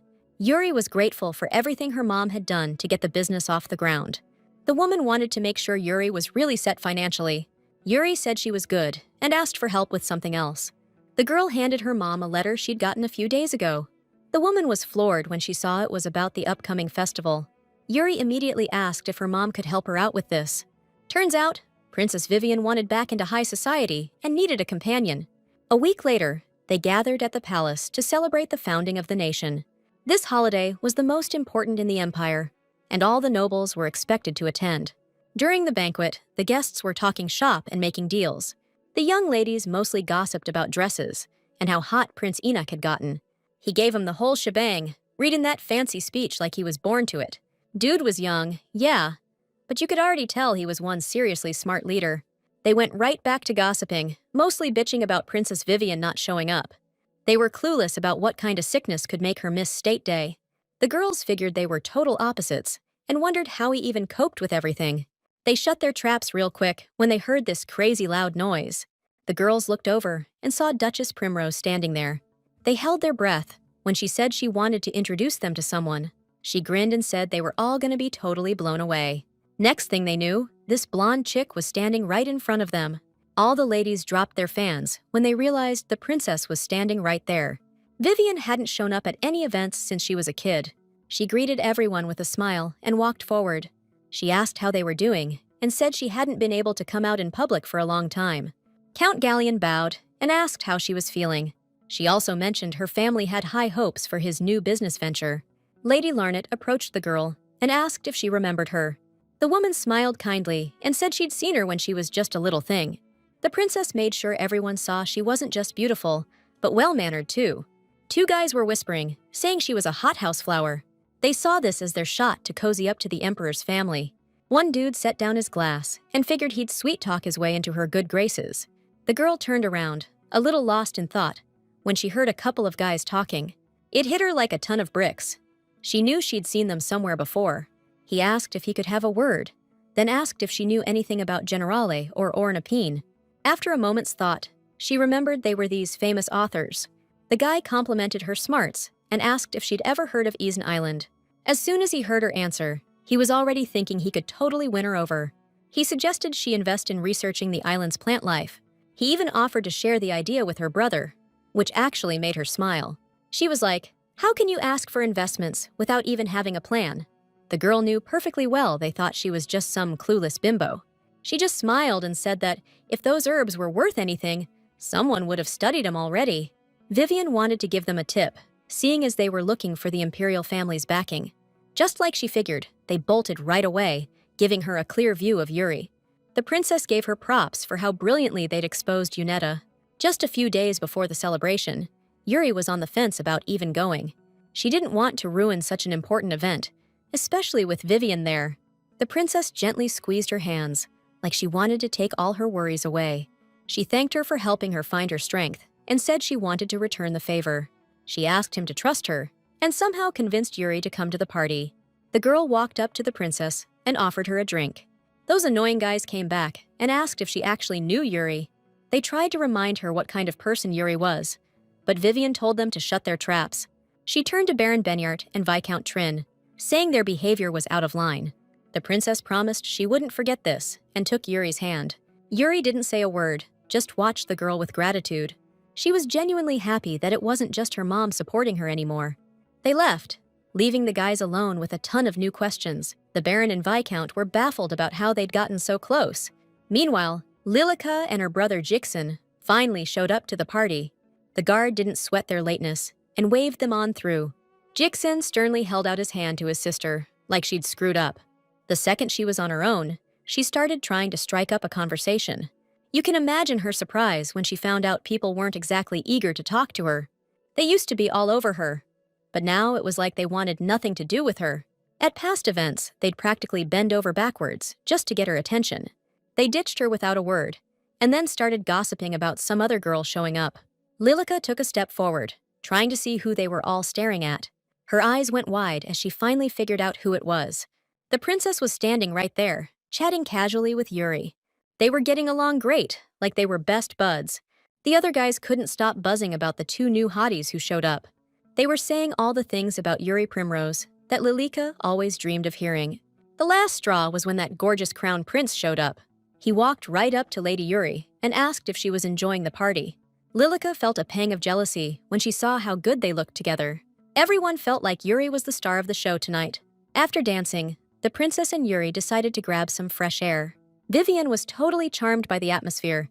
She hadn't talked this much in ages. She looked up to her brother, finally realizing how hard he works. Yuri sincerely thanked her for everything she'd done. Vivian smiled, saying she wasn't just doing it for her and Yunetta. First and foremost, she knew her brother had high hopes for Yunetta. She knew he'd been burning the candle at both ends and stressing out lately. He's been swamped with government stuff and business meetings. The girl said darkly that she and her brother weren't big fans of summer. Then she smiled and told her not to worry about it, since it'll be over soon. She thought she'd change the subject, but Yuri got the hint. One look was all it took to see how observant Yuri was. She didn't ask why, but she worried about it like it was her own problem. The prince just showed up on the balcony out of nowhere and wanted to know what we were talking about. He thanked Yuri for spending the evening with Vivian. Yuri thanked him right back for making it such a great night. The prince realized she'd been avoiding eye contact with him the whole time. He watched her until he noticed she was totally relaxed when she was just with Vivian. I stopped thinking about it when Yuri's mom showed up on the balcony. She said she knew about their arrangement and thanked him for his help. Yuri blushed when the prince started singing her praises in front of everyone. He was so honest and went on and on about her. Even her mom started blushing. The prince said that Lady Yuri was the one who truly deserved respect. Yuri felt her legs getting weaker with every new compliment. She modestly looked away and said he was too kind to her. Looks like she was still having a hard time processing the feelings she was developing. She thanked him in return and said that he had taught her a lot too. After that, they started a conversation, during which Yuri noticed something. She realized that the prince really did seem more tired than usual. She decided to check the book of plants to find something that could help him. Yuri started thinking about who could help her create something other than cosmetics. After that, they returned to the main hall again, where the banquet was taking place. The nobles were all over Yuri, drooling about how gorgeous she suddenly was. They were kicking themselves, saying they should have made a move sooner. Lillica felt a wave of envy, realizing her lifelong dream was slipping away. She stormed off, wishing the worst on the girl she hated so much. She was so ticked off, she even snapped her expensive necklace. Princess Vivian showing up at the party sent the whole capital into a frenzy. And on top of that, her comments about Yunette spread like wildfire across the country. Because of that, customers were practically fighting in line to get their hands on the stuff. The aristocrats were packed into the building, desperate to snag even a single jar of cream. Every day, they had a huge crowd of wealthy clients lining up outside. One time, they even had a lady from overseas show up and order 50 sets. And just like that, Yunetta blew up, even outside the empire. Yuri also made sure Syrian kept up with his night training. His instructor was always singing his praises, saying he improved every single session. Yuri jumped into their training and called it quits for the day. She handed her knight a glass of something cool to drink. The girl was happy he was working so hard. Syrian blushed and said she hardly ever took a break herself. He had no idea Yuri wasn't dipping into her dad's fortune. She couldn't just blow through money like that, or tell her dad about starting a business. She also let him know that her mom was the only one who knew anything about the business. Yuri knew she couldn't afford to rest on her laurels. He was surprised when she hinted at expanding production. She explained she wasn't planning on closing the shop, but was thinking about creating new products. The girl had been mulling over one idea for a long time, and it just wouldn't leave her head. Besides that, she'd been thinking a lot about Danielle Benalton, who could help with this. Back in her past life, something happened with her that left a mark. She was shocked when a customer showed up. On top of that, this stranger asked for a private meeting. Yuri felt a sense of unease when the servant left, leaving them alone. As soon as Yuri stepped into her study, she saw a figure in a cloak. She'd never seen this woman with glasses before. Yuri was a recluse. No one had visited her in ages. So, she was totally shocked when the woman dropped to her knees and begged for help. She was shaking with anxiety, saying it was a real emergency. Daniela Benaltine said she was an alchemist and needed Yuri's power. She needed Yuri's power to save other people. Yuri knew the alchemist hadn't come at this hour for nothing. To Yuri's surprise, she couldn't explain how she knew about her power. She got up from her knees and said she desperately needed herbs right now. She handed over the note, saying Yuri's power could help them grow. The girl was totally shocked when she read the words on that piece of paper. They both knew that growing these herbs was strictly off limits. Daniela confessed she risked her neck coming to her for help. She was backed into a corner. She couldn't stand seeing other people suffer. In the end, Yuri caved and agreed to give her a hand with it. She agreed to another meetup, but didn't live long enough to make it. Even after being reborn, Yuri still remembered their agreement.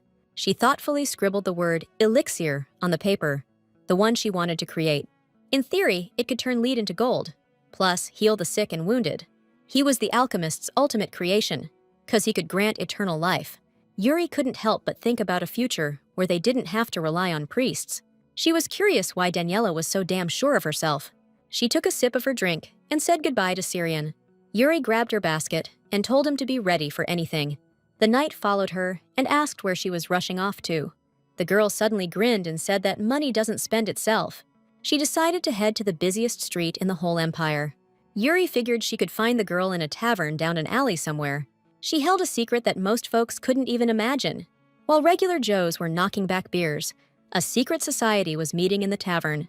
They gathered around the same table every time, trying to dig up secrets. The alchemists were holed up in the Alchemist Guild's basement. It was the first place they could finally breathe easy. One of the members grinned and announced he had some big news. He hinted that his health was failing, and he was thinking about finding a successor. The guy declared he was about to show them their future leader. The alchemists were pissed when they heard an aristocrat was going to head the guild. Syrian tensed up and suggested she leave when he saw how hostile they were. The girl understood why they wouldn't want some outsider leading them. They started saying she'd just use them and then screw them over. Alchemists used to be respected, and a lot of nobles backed their research. At first, they were trying to make gold, but they ended up becoming scientists. Everything changed one day when one of the alchemists broke a flask. He said he was fine and not hurt, but there were doubts, you know? He'd noticed a weird smell when he was mixing the stuff. The guy managed to cook up this strange substance that took away all pain. They wanted to invent anesthesia for folks who couldn't afford the priest's healing. The alchemists were out on the streets, offering people a chance to try their stuff. The common folk were blown away that they really couldn't feel any pain. This discovery caused a real sensation and gave hope for the dawn of a new era. Unfortunately, there were those who didn't exactly appreciate this turn of events. A few days later, the priests started saying the alchemists were in league with the devil. The devout people believed them, figuring that kind of power couldn't be on the up and up. From that moment on, they started hunting down and persecuting anyone who wanted to do good. In the end, the alchemists were forced to go into hiding and just try to survive. The leader tried to explain that Yuri Primrose was actually really good to them. Despite everything, she genuinely respected them for dedicating their whole lives to their work. She decided to start by telling them how, just a couple months ago, she almost lost her mom. Someone who'd weaseled their way into her family tried to offer by, messing with her food. She had to work a lot with herbs to help other people out. So, she kinda hinted that she was getting into alchemy herself. She decided to explain everything and asked them to look where she was pointing. The next second, the flower pot she pointed at started glowing green. What they saw made the guy's jaws drop. They watched a flower bloom that no one had ever taken care of before. Yuri said she had a special gift and could make any plant bloom. They'd heard before that the Primrose family members had special abilities. Yuri added that with her help, they could get the plants they needed. She also got ready to show them what she'd brought with her. She bought them off, telling them they wouldn't have to worry about where their next paycheck was coming from. They saw suitcases overflowing with gold coins right in front of them. Yuri promised she'd supply them with all the materials they needed for their experiments, plus the cash to back it up. She smiled and said they could finally dedicate themselves to science. The second she said that, the guys were all in. No questions asked. They were making fun of the guys who initially gave her a hard time. In the end, they happily welcomed the new boss and her second-in-command. Yuri smiled calmly and noticed one oddball. This woman was hunched over her notes, silently lurking in the corner. She kept staring at Yuri, but didn't say a damn thing. The woman sat, mentally celebrating that she'd finally be able to finish the elixir. The next day, Yuri got back to business at Unit Corp.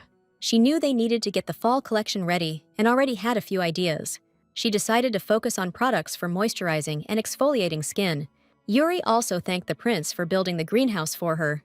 Those words just slipped out, and they made her blush. The prince pointed out that she'd been working way too hard lately. She'd been developing different products and was constantly at alchemist meetings. The girl admitted that she couldn't get any sleep with that kind of schedule. The prince was at a loss on how to get through to her because he could see she was exhausted. He felt a knot in his stomach, knowing she probably wouldn't open up to him about it. Yuri watched him thoughtfully as he wearily held his head. She suggested calling it a night and reached for something in the basket. She held out the box to him and asked him to give it a try. Yuri said she'd developed a room scent that would help him unwind. She also added that it was completely safe and had calming effects. The guy stared at the box, mulling over what she'd said. After a short pause, he smiled and told her he'd trust her on this. That same night, the servants were back to watching the prince work until dawn. Every summer, he practically stopped sleeping and worked like a machine. He was chained to his desk for hours, just plowing through all the paperwork. They even thought about getting Princess Vivian involved, but she was already out for a meeting. The second the prince looked up, they scattered like cockroaches. The prince sighed, exhausted, and felt guilty that he was putting everyone through this. He put down his pen, finally admitting to himself that he really had a problem. Enoch wished he could just fake being asleep to put them at ease. He slowly looked up at the chandelier, cursing this whole summer. The crown prince was trying to bury himself in work to escape his dark thoughts. The moment he closed his eyes, he could hear that damn rain again. Something that used to be so familiar now felt so distant. Every time he turned around, he saw his dead mom. It was like she was calling him to her, and he'd have to slam his fist on the table to snap out of it. He felt like he was falling into a dark hole, and it was a struggle to climb back out. Trying to fall asleep just brought that tragic nightmare back. He could almost smell that same scent he smelled on the day of the disaster. Just thinking about it made him remember that stuff he'd been given. He picked up the bottle like it was his last chance to get through this. He remembered that the scent was supposed to help him chill out and gave it a spray. The next moment, the pleasant smell of lavender filled the whole room. He really loved that smell, and it instantly helped him stop dwelling on the bad stuff. Enoch smiled gratefully, feeling a whole lot calmer. He closed his eyes, feeling like he was wrapped in a warm hug. He was dreaming sweet dreams until Vivian woke him up. She hadn't seen him asleep in so long, she actually thought he'd passed out. Vivian decided to head home early, because she was worried about how he was feeling. He used to never be able to sleep when it rained, but now he's out like a light. The prince said it's all thanks to that spray Yuri gave him. Vivian took a breath and recognized the lavender scent in the air, the one Enoch loves so much. He grinned and pulled out the bottle Yuri had asked him to try. Vivian smiled, noticing the fancy little box. She was skeptical that the girl put so much effort into packaging something that just needed a quick test. On top of that, she picked out his favorite scent. Looks like Vivian finally caught on to her real reason for doing all this. She laughed and said that Yuri didn't just pick that fragrance randomly. Enoch blushed when she confidently added that Yuri made that scent specifically for him. It's been a month since their discovery, and it's time to file a report with the guild. They were also planning to start a charity drive for expecting mothers. Enoch praised her brilliant idea and pointed out how thoughtful she was. Yuri blushed and awkwardly said he was flattering her. She said she wanted to get the word out about the idea through charitable foundations. The guild rep suggested we get in touch with Baron Policius's foundation. He said the foundation helps women and suggested we wrap up the meeting. Also, they talked about how the temple's been skimming donations meant for the funds. We couldn't just barge into the temple and start an investigation. Yuri stopped thinking about it the second the prince asked about her evening plans. She blushed when he suggested they grab dinner together at a restaurant. She whispered that she'd have to take off her hood, but she didn't want to be recognized. The prince surprised her by saying it would just be the two of them having dinner. In the end, Yuri still couldn't turn down the prince's offer. On the way to the restaurant, she felt so awkward she even regretted saying yes. Looks like she still couldn't wrap her head around the fact that the prince was into her. She glanced at his ridiculously handsome face again, and finally understood why she couldn't say no. He felt her staring and wanted to know what she was looking at. Yuri awkwardly dodged the question, and then they arrived at the restaurant. The crown prince chivalrously opened the door for her and gestured for her to go in. She was totally taken aback when she looked around at everyone there. She noticed that the restaurant was full of couples on dates. That little detail made her blush and get even more flustered. The prince smiled kindly and said he'd reserved a private room. He led her into the room and asked the waiters to knock before bringing in the food. They sat down at the table and decided to have a drink. Yuri smiled, pulled back her hood, and said the place was cute. The prince agreed with her and was happy she liked it. He confessed he wanted to thank her for the fragrance she gave him. Enoch said he finally got some sleep and felt like the scent was made just for him. Yuri immediately started talking about how they should do some more research. The prince laughed after she suggested trying out other fragrances too. He blushed and said he'd been thinking about his sister's words all night. Enoch repeated her line about how only he would like that kind of scent. After thinking about it for a bit, he realized she really did make the fragrance specifically for him. Yuri tried to play it off, saying she just instinctively picked the lavender scent. She didn't realize until the very end that she actually wanted to please him. The girl tried to reassure herself that he was just the first person to be nice to her. She refused to believe that she could actually be interesting to him. Yuri breathed a sigh of relief when the waiter walked into the room. He immediately started setting down all these amazing dishes on the spotless white table. Yuri tried to hide her embarrassment and asked if she could ask him something. She wanted to know more about his sleep problems so she could help him out. The prince thoughtfully looked away and blushed, like her words were getting to him. He asked if she remembered what they overheard before they left. She remembered something about the temple taking donations. The crown prince mentioned that priests had visited the palace recently. He was trying to avoid the subject, since talking about it could be risky. He trusted Yuri and decided to tell her about something that happened at the church. Enoch asked her what she'd heard about the Ivafin church. She didn't know much about the church, but her mom went there a lot. That organization's activities are deeply tied to the peace and order of the empire. The Ivafin church really does hold a ton of power in the empire. It's the most powerful religious group in the Piast Empire. The church is so strong, it could even stand against the emperor's family. Their sermons drew massive crowds, especially among the wealthiest high society. Even common folk suffering from all kinds of ailments came to them. Usually, they were only allowed in during the big holidays. At first glance, the Ivafin church seemed no different from any other religion. Nevertheless, they frequently collected donations in the name of divine grace. The aristocrats would instantly jump to their feet and offer up their fortunes.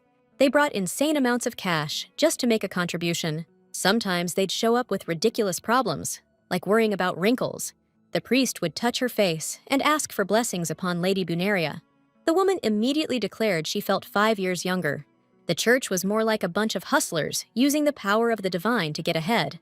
They were constantly sending priests to the front lines to patch up the troops. And get this, they were shaking down everyone for cash for every single healing.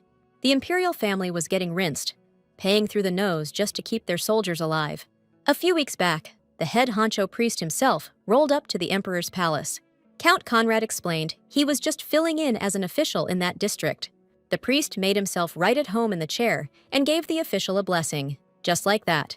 This archpriest Severino seemed like a stand-up guy, but trust me, looks were deceiving. He claimed the priests had been healing soldiers ever since those last negotiations went down. He smirked after the count said they appreciated the church's help, you know?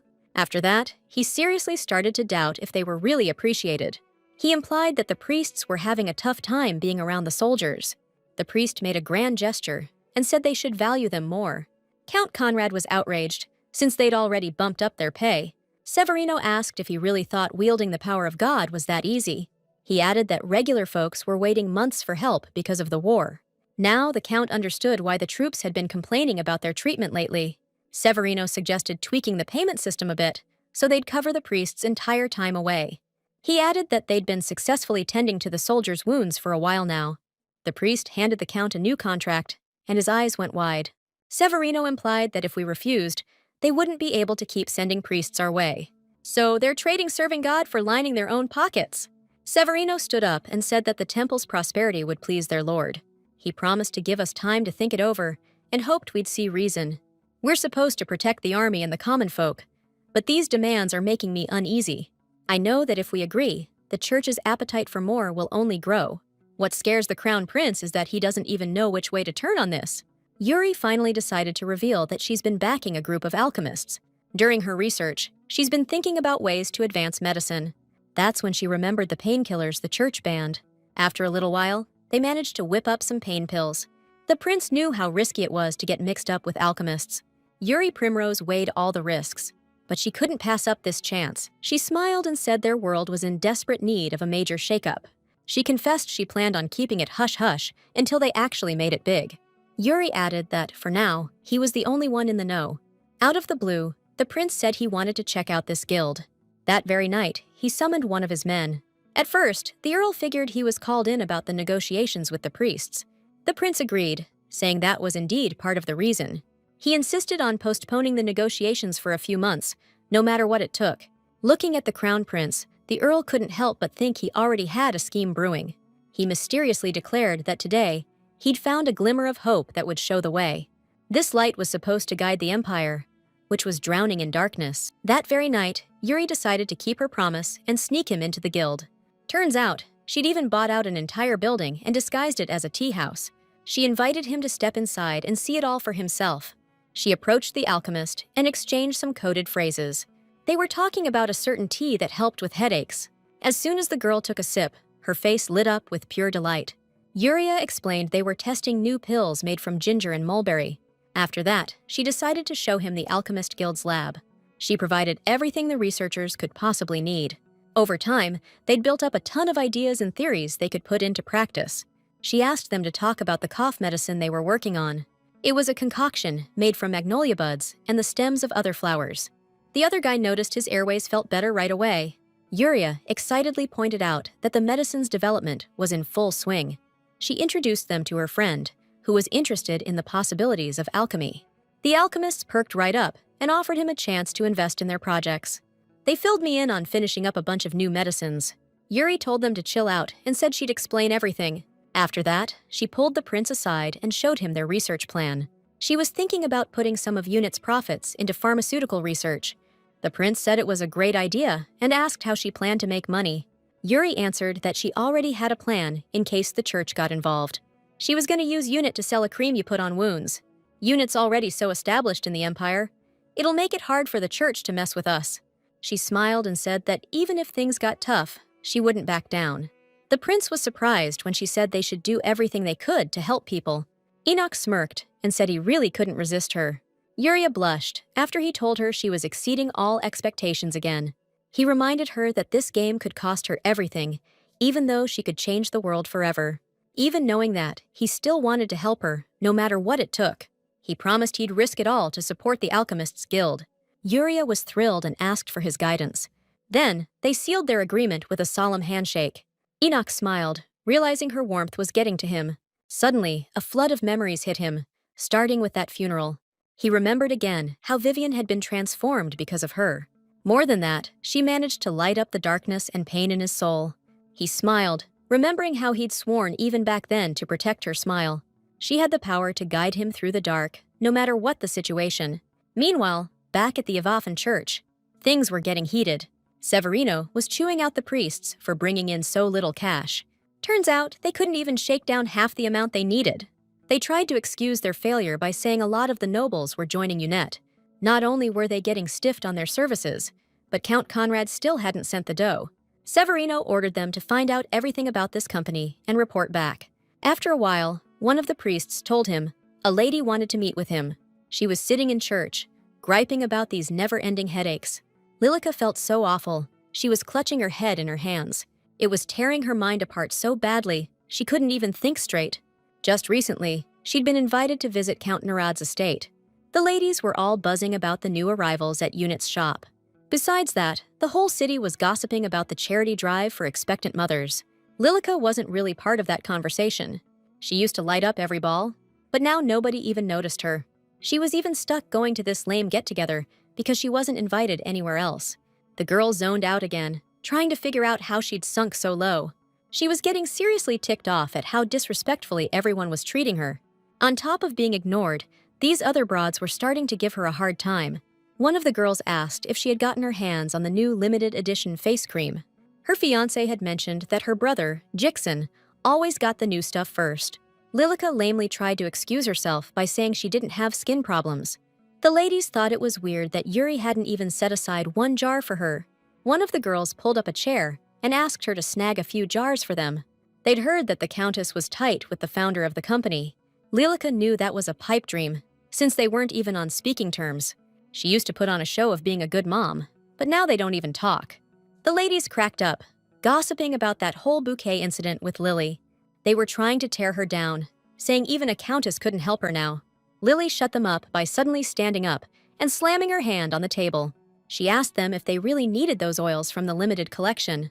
The girls smirked and said they'd get them at the next get-together. The next day, Yuri decided to show off her new stuff to the servants. She greeted them with a smile and asked how they were doing. The girl said she brought them gifts that were super hard to get a hold of. She also found out that Jeffrey took Lady Lily to a fancy party. Turns out, those young ladies were asking her to bring her oils from the limited collection. Yuri remembered one of Lillica's most messed up moves from back in the day. She used to try and tie her hands, keep her from doing anything. She thanked the servant for the intel and promised to bring more dough. Yuri felt a pang of pity for Lillica, knowing she was going to have a hell of a time getting her hands on something. Meanwhile, the girl herself was freaking out about the meeting coming up. She didn't have a single clue how she was going to get the funds they needed. She used to be able to hit up the staff for help, but now they're all working for Yuri. Even her dad's out of town on some long-ass business trip, so no help there. She didn't want to ask Jixon for help, knowing he'd just make things worse. She tried to set up a meet with Yuri before, but it was all for nothing. Her maid kept saying that Lady Yuri was way too busy to see anyone. Lillica clenched the blanket, totally knowing Yuri was pulling this on purpose. She cursed everyone out loud for forcing her to live like this. The girl froze, trying to catch her breath and calm down from her anger. Then, out of nowhere, a brilliant idea popped into her head. She was positive the ingredients in that oil weren't any different from the regular stuff. Lillica figured she could totally trick everyone by swapping the oil bottles. She dashed over to her treasure chest, ready to make her plan happen. The girl eyed the contents of the chest, thinking it should be enough to do the trick. Just then, the maid was walking down the hall with a tray in her hands. Lillica glanced around all sneaky-like and shut the door, like she was hiding something. The maid was all surprised, asking her if she was heading out somewhere. She refused to take any nights with her, said she'd be back soon. Lillica hurried off, telling her not to breathe a word about seeing her. The next day, Yuri was back at the shop, minding her own business. She finally managed to finish all the reports for the week after that oil craze. The girl smiled, wondering what her sister was up to right now. She was seriously curious how Lillica planned on finding those oils without her servants. Her eyes went wide when someone demanded to see the owner of the store. One of the girls was yelling that their cosmetics almost did her in. She ran downstairs and saw Lady Pachira, who was threatening to shut the whole place down. She kept saying that all their promises about guaranteeing customer safety were just a bunch of hot air. The woman demanded they be held accountable for what their product did. Yuri studied her face and saw her eyes were all red, like from an allergic reaction. That same day, she called everyone involved in making it to figure out what was going on. It seemed like nobody around even knew why they'd all been called in. Lady Pachira claimed she'd put on a new limited edition oil before bed. Right after putting it on, she felt a sharp pain, and then her eyes swelled up. This happened just when their product was starting to blow up and get popular. They needed to get to the bottom of this fast to figure out what caused it. Yuri was so crushed, she couldn't even get a word out. The real kicker was that the whole thing went down right in front of the other customers. They decided to talk about how Lady Pachira was doing right now. They read the doctor's report and found out she just had a mild case of pink eye. One of the women immediately started thinking something might have gone wrong during production. The second girl shot back, saying they check the quality of their products every single day. She figured someone else might have bought the product pretending to be Lady Pachira. They always talked to customers to see if they had any allergies. Besides, the product was made just a month ago. There's no way it could have gone bad. There weren't any weird herbs in the oil, but Lady Pachira could still have a reaction. Yuri was so stressed, her hands started shaking like crazy. She knew how badly this could screw up her company's reputation. The girl was scared this could affect Princess Vivian, the prince, and her mom too. On top of that, the weight of this whole mess could fall on the emperor's entire family. Yuri started thinking she never should have gotten involved in this in the first place. The crown prince noticed just how stressed she was getting. He gently squeezed her hand, like he wanted to show he was there for her and believed in her. He smiled and said they should all work together to figure this thing out. Yuri smiled back, realizing she'd jumped the gun and let past failures cloud her judgment. The company rep thanked him for his support and said she was heading to Pachira. After that, they shook hands and exchanged some friendly words. They arrived at the estate that same day to take a look at the stuff. Pachira immediately asked if they were planning to pull a fast one and sweep everything under the rug. She added that they can't just go around doing whatever the heck they want. The man put his hand on his heart and swore on his honor that they genuinely wanted to help. He promised that they'd do absolutely everything they could to make things right. On top of that, they promised to cover all medical expenses and provide compensation. Only after these guarantees did Lady Pachira agree to bring the oil. The man immediately placed a bottle with a colorful label on the table. The company reps poured some into a bowl to check it out. They confirmed right away that the oil was bad, just like the smell and color suggested. Pachira backed them up, then started trashing their company again. The bottle looked legit, but it was missing the MANHWA-inscribed serial number. She asked if she was absolutely sure she bought the bottle from Unit. The rep explained that every single bottle has a special mark on it. The packaging is easy to fake, so they added the mark as a security measure. Pachira immediately claimed they were trying to pull a fast one on her with this mark nonsense. The other girl suggested asking when she bought the stuff. They demanded to know the purchase date so they could check their records from that day. Seeing Pachira get all worked up, they knew they were being played. The rep threatened to take it all the way to the imperial court. As soon as they heard their family might lose its title, Pachira decided to come clean. She jumped right up and promised to tell them everything. The girl blushed and said she got the stuff from Lillica Primrose. According to her, she got the oil directly from a unit rep. They couldn't believe someone with her status would be pushing knockoffs. One of the reps was furious that Lillica was behind this whole mess. She decided to get to the bottom of why someone tried to smear their company. A couple days later, Lillica was calmly brushing her hair and humming a tune. She was so proud of herself for coming up with such a brilliant scheme and playing everyone like a fiddle. The girl smirked, thinking this was her ticket back to the top. She told herself she'd be back in the high life any day now. She was shocked when she got called to the Duke's office, pronto. The maid was all flustered, didn't know why she was being summoned so suddenly. Finally, she blurted out that the royal family was calling her in for a trial. That news hit her like a ton of bricks. She had no clue about the talks that went down at Unit Company 2 days ago. They decided to compare the bottles and realized the fake looked just like the real deal. And on top of that, they checked other products and saw they'd been tampered with too. The counterfeit stuff had the same ingredients as the genuine oil. People were always trying to knock off Liornan's stuff, so he suggested hiding the mark with magic. The prince was floored that Yuri's little sister was the one behind it. He couldn't wrap his head around why she'd do something like that. That's why Yuri wanted to talk about it alone, to explain what was going on in their family. She asked if he'd heard about the time Lillica gave her mom lilies. Her mom was ready to forgive Lillica and was waiting for an apology. But instead, her little sister just started ghosting them. Yuri was ticked off and told Lillica's maid to make sure she didn't run into their mom. She never imagined Lillica would take things this far. The girl couldn't help but wonder if she should have just stayed out of it. The prince calmed her down, saying they needed to gather proof and show people the truth. He knew that was the only way they could salvage their company's reputation. After getting back home, Yuri gathered the servants and found out where Lady Lillica had been going. A maid said she saw Lillica going to the tailor's shop alone. Lillica always brought either a guard or a couple of maids with her before. That's why this solo trip seemed super weird to the maid. After that, Yuri went to the tailor that Lillica usually uses. They told her Lillica bought an expensive dress and asked them to find a skilled craftsman. The tailor gave her the address of a craftsman who often supplied jewelry to the shop. Yuri paid the craftsman a visit, but he just shrugged and said no one had been there. That struck her as weird, so she suggested Syrian put on a little pressure. He asked, sounding intimidating, if he was in the business of sharpening swords. He finally confessed that she'd paid him to make those kinds of jars. They never suspected the culprit would be related to Yuri.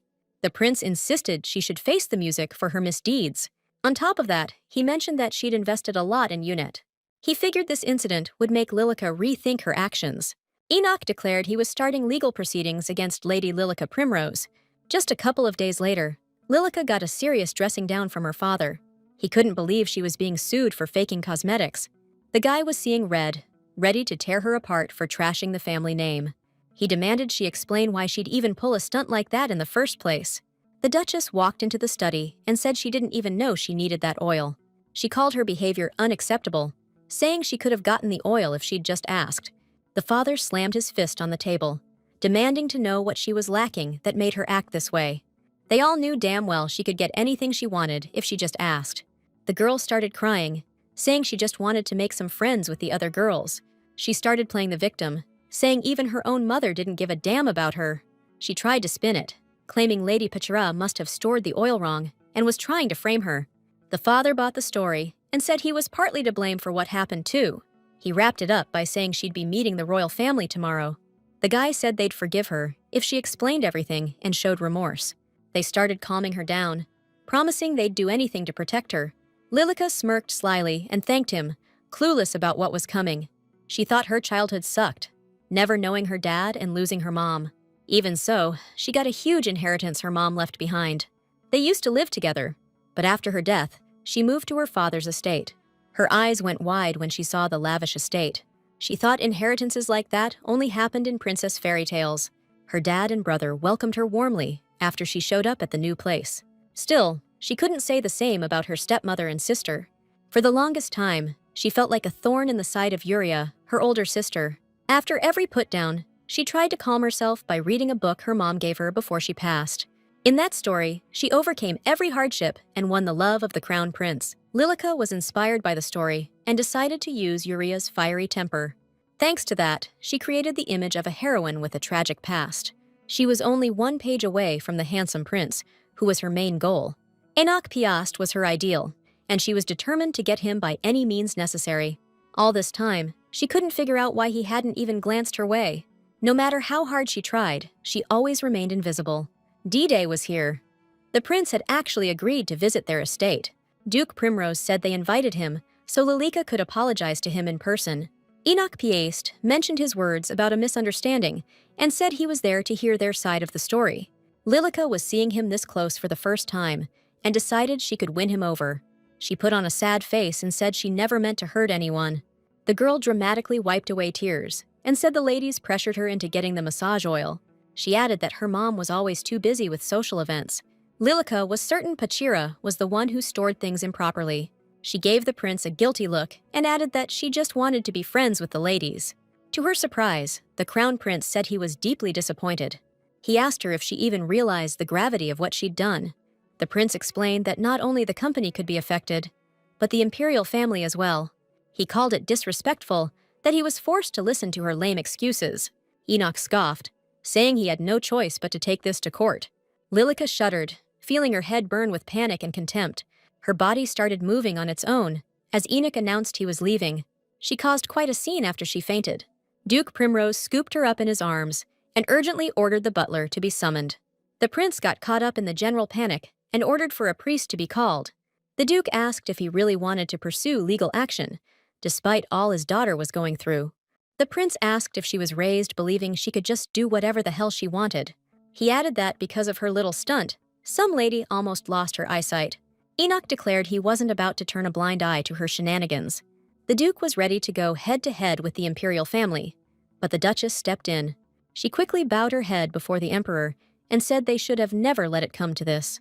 She called herself a terrible mother and said she was ready to take all the blame. The duke was shaking with rage, convinced she only cared about her precious reputation. The crown prince understood that this woman was the only one who was actually innocent. He agreed to drop the charges if Lillica publicly apologized for her behavior. Enoch Piast, having confirmed the priest's imminent arrival, turned to the duke. He made sure I knew I owed the duchess big time. The crown prince tore into the guy, saying he wouldn't get off so easy if it happened again. The guy just kept clutching his daughter, thinking the prince was a real piece of work. He figured the prince was just some stuck-up dude who lucked into the throne after his older brother kicked the bucket. He was so obsessed with his daughter, he even thought his wife was trash. Right then, Lillica felt that bloodlust kinda rub off on her. After a while, the day came when Lillica had to publicly apologize. The woman dragged the girl to the victim and demanded she say sorry. Lillica hung her head, looking guilty, and mumbled that she was really sorry. She turned around and heard the gossips start whispering that she was just like her mother. They kept saying Lady Yuri looked every bit the Duchess's daughter. Society thought Lillica's low birth was to blame for her rotten behavior. Lillica wanted to twitch, but felt like she was sinking into some kind of black hole. She looked around, begging for help, but the abyss was pulling her legs down even harder. The girl saw the gloating looks of her enemies, chanting that everyone gets what they deserve.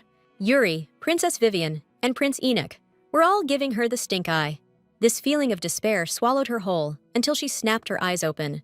She shot her eyes open in a panic and saw her fingers were covered in some kind of black gunk. She couldn't figure out where this nasty stuff came from in her body. The girl was convinced there were people out there who knew something about this. Just a few hours later, at the crack of dawn, she headed for a residential district in the capital. Lillica was trying to follow a map that marked a specific alleyway. She snapped her head up when she heard an unfamiliar guy's voice. He smirked and said she was just a little thing the last time they met. Once he heard her story, he immediately understood why she was there. He arranged a carriage for her, and she arrived at a special place at dawn. Her situation was so desperate, she was ready to do whatever it took. She hoped she'd never have to go back to the slums where her clan lived. She was a descendant of the Red River clan, located on the outskirts of the Piast Empire. They were ruthless people who didn't care about anyone as long as they survived. The place was packed with rundown buildings, the kind that looked like they were about to crumble. The only thing worse than these stinking slums were the people, their hearts overflowing with bitterness. The streets on the edge of town were crawling with drunks, hustlers, and ladies of the night, and most of the women worked in brothels.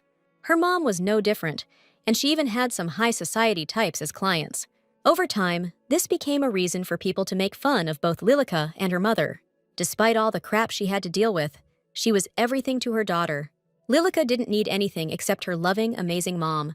Sadly, her happiness lasted only until her mom was bedridden with a serious illness. That night, she revealed a secret to Lillica, that she was the daughter of a wealthy duke. With those words, she passed away, leaving her a little book with a note about where she'd stashed away her hard-earned cash. After grabbing the cash, Lillica went straight to the clan boss and asked him to get her an audience with Duke Primrose. He was totally down and started digging up dirt on the Duke. A few weeks later, they dressed her up and packed her into a carriage. As a parting gift, he handed her a map and a special coin so she could find her way back. Watching those people from afar, she swore she'd get revenge on everyone who messed with her and her mom. She thought she'd snag a dukedom and crush them all, but she ended up right back where she started. Lost in thought, the girl stepped out of the carriage, wondering what the future held. For the first time in ages, her foot touched the nasty ground of her deadbeat clan again. Compared to the locals, Lillica looked like some high society dame straight off a magazine cover. She definitely didn't fit in with the booze-guzzling, low-life criminal types. They snickered, saying, "Well, look who it is! The Duke's daughter herself!" They trashed her for sending knights to rough up the guys they sent to meet her. One of the dudes smirked and told everyone to chill, implying she came willingly. He figured she'd traveled a long way and asked what brought her there. The girl confessed she'd been feeling a weird power awaken inside her lately. The woman sitting on the boss's lap demanded she show some respect. He chuckled and reminded her how before she left, they told her about the Primrose family's special power. Despite him calling it a gift, Lillica was sure it was something totally different. He tried suggesting she visit a mage or a priest, but she silently tossed a bag of coins on the floor. She confidently pulled back her hood and demanded they reveal the secret to her in exchange for proper payment. The other lowlifes picked up the bag and said it was full of real diamonds. She described feeling something dark and heavy in her chest, and then she started coughing up black goo. Sounds like the guy immediately started guessing what kind of power was awakening inside her. He asked if she'd been having intense urges to hurt people and cause them pain. Lillica instantly thought back to the people she hated most and wanted to destroy. The guy chuckled wickedly and said he understood everything now. He said that black magic was awakening inside her, a power only a handful of people had ever managed to unlock. Those words crashed down on her mind like a huge avalanche, a warning of terrible things to come.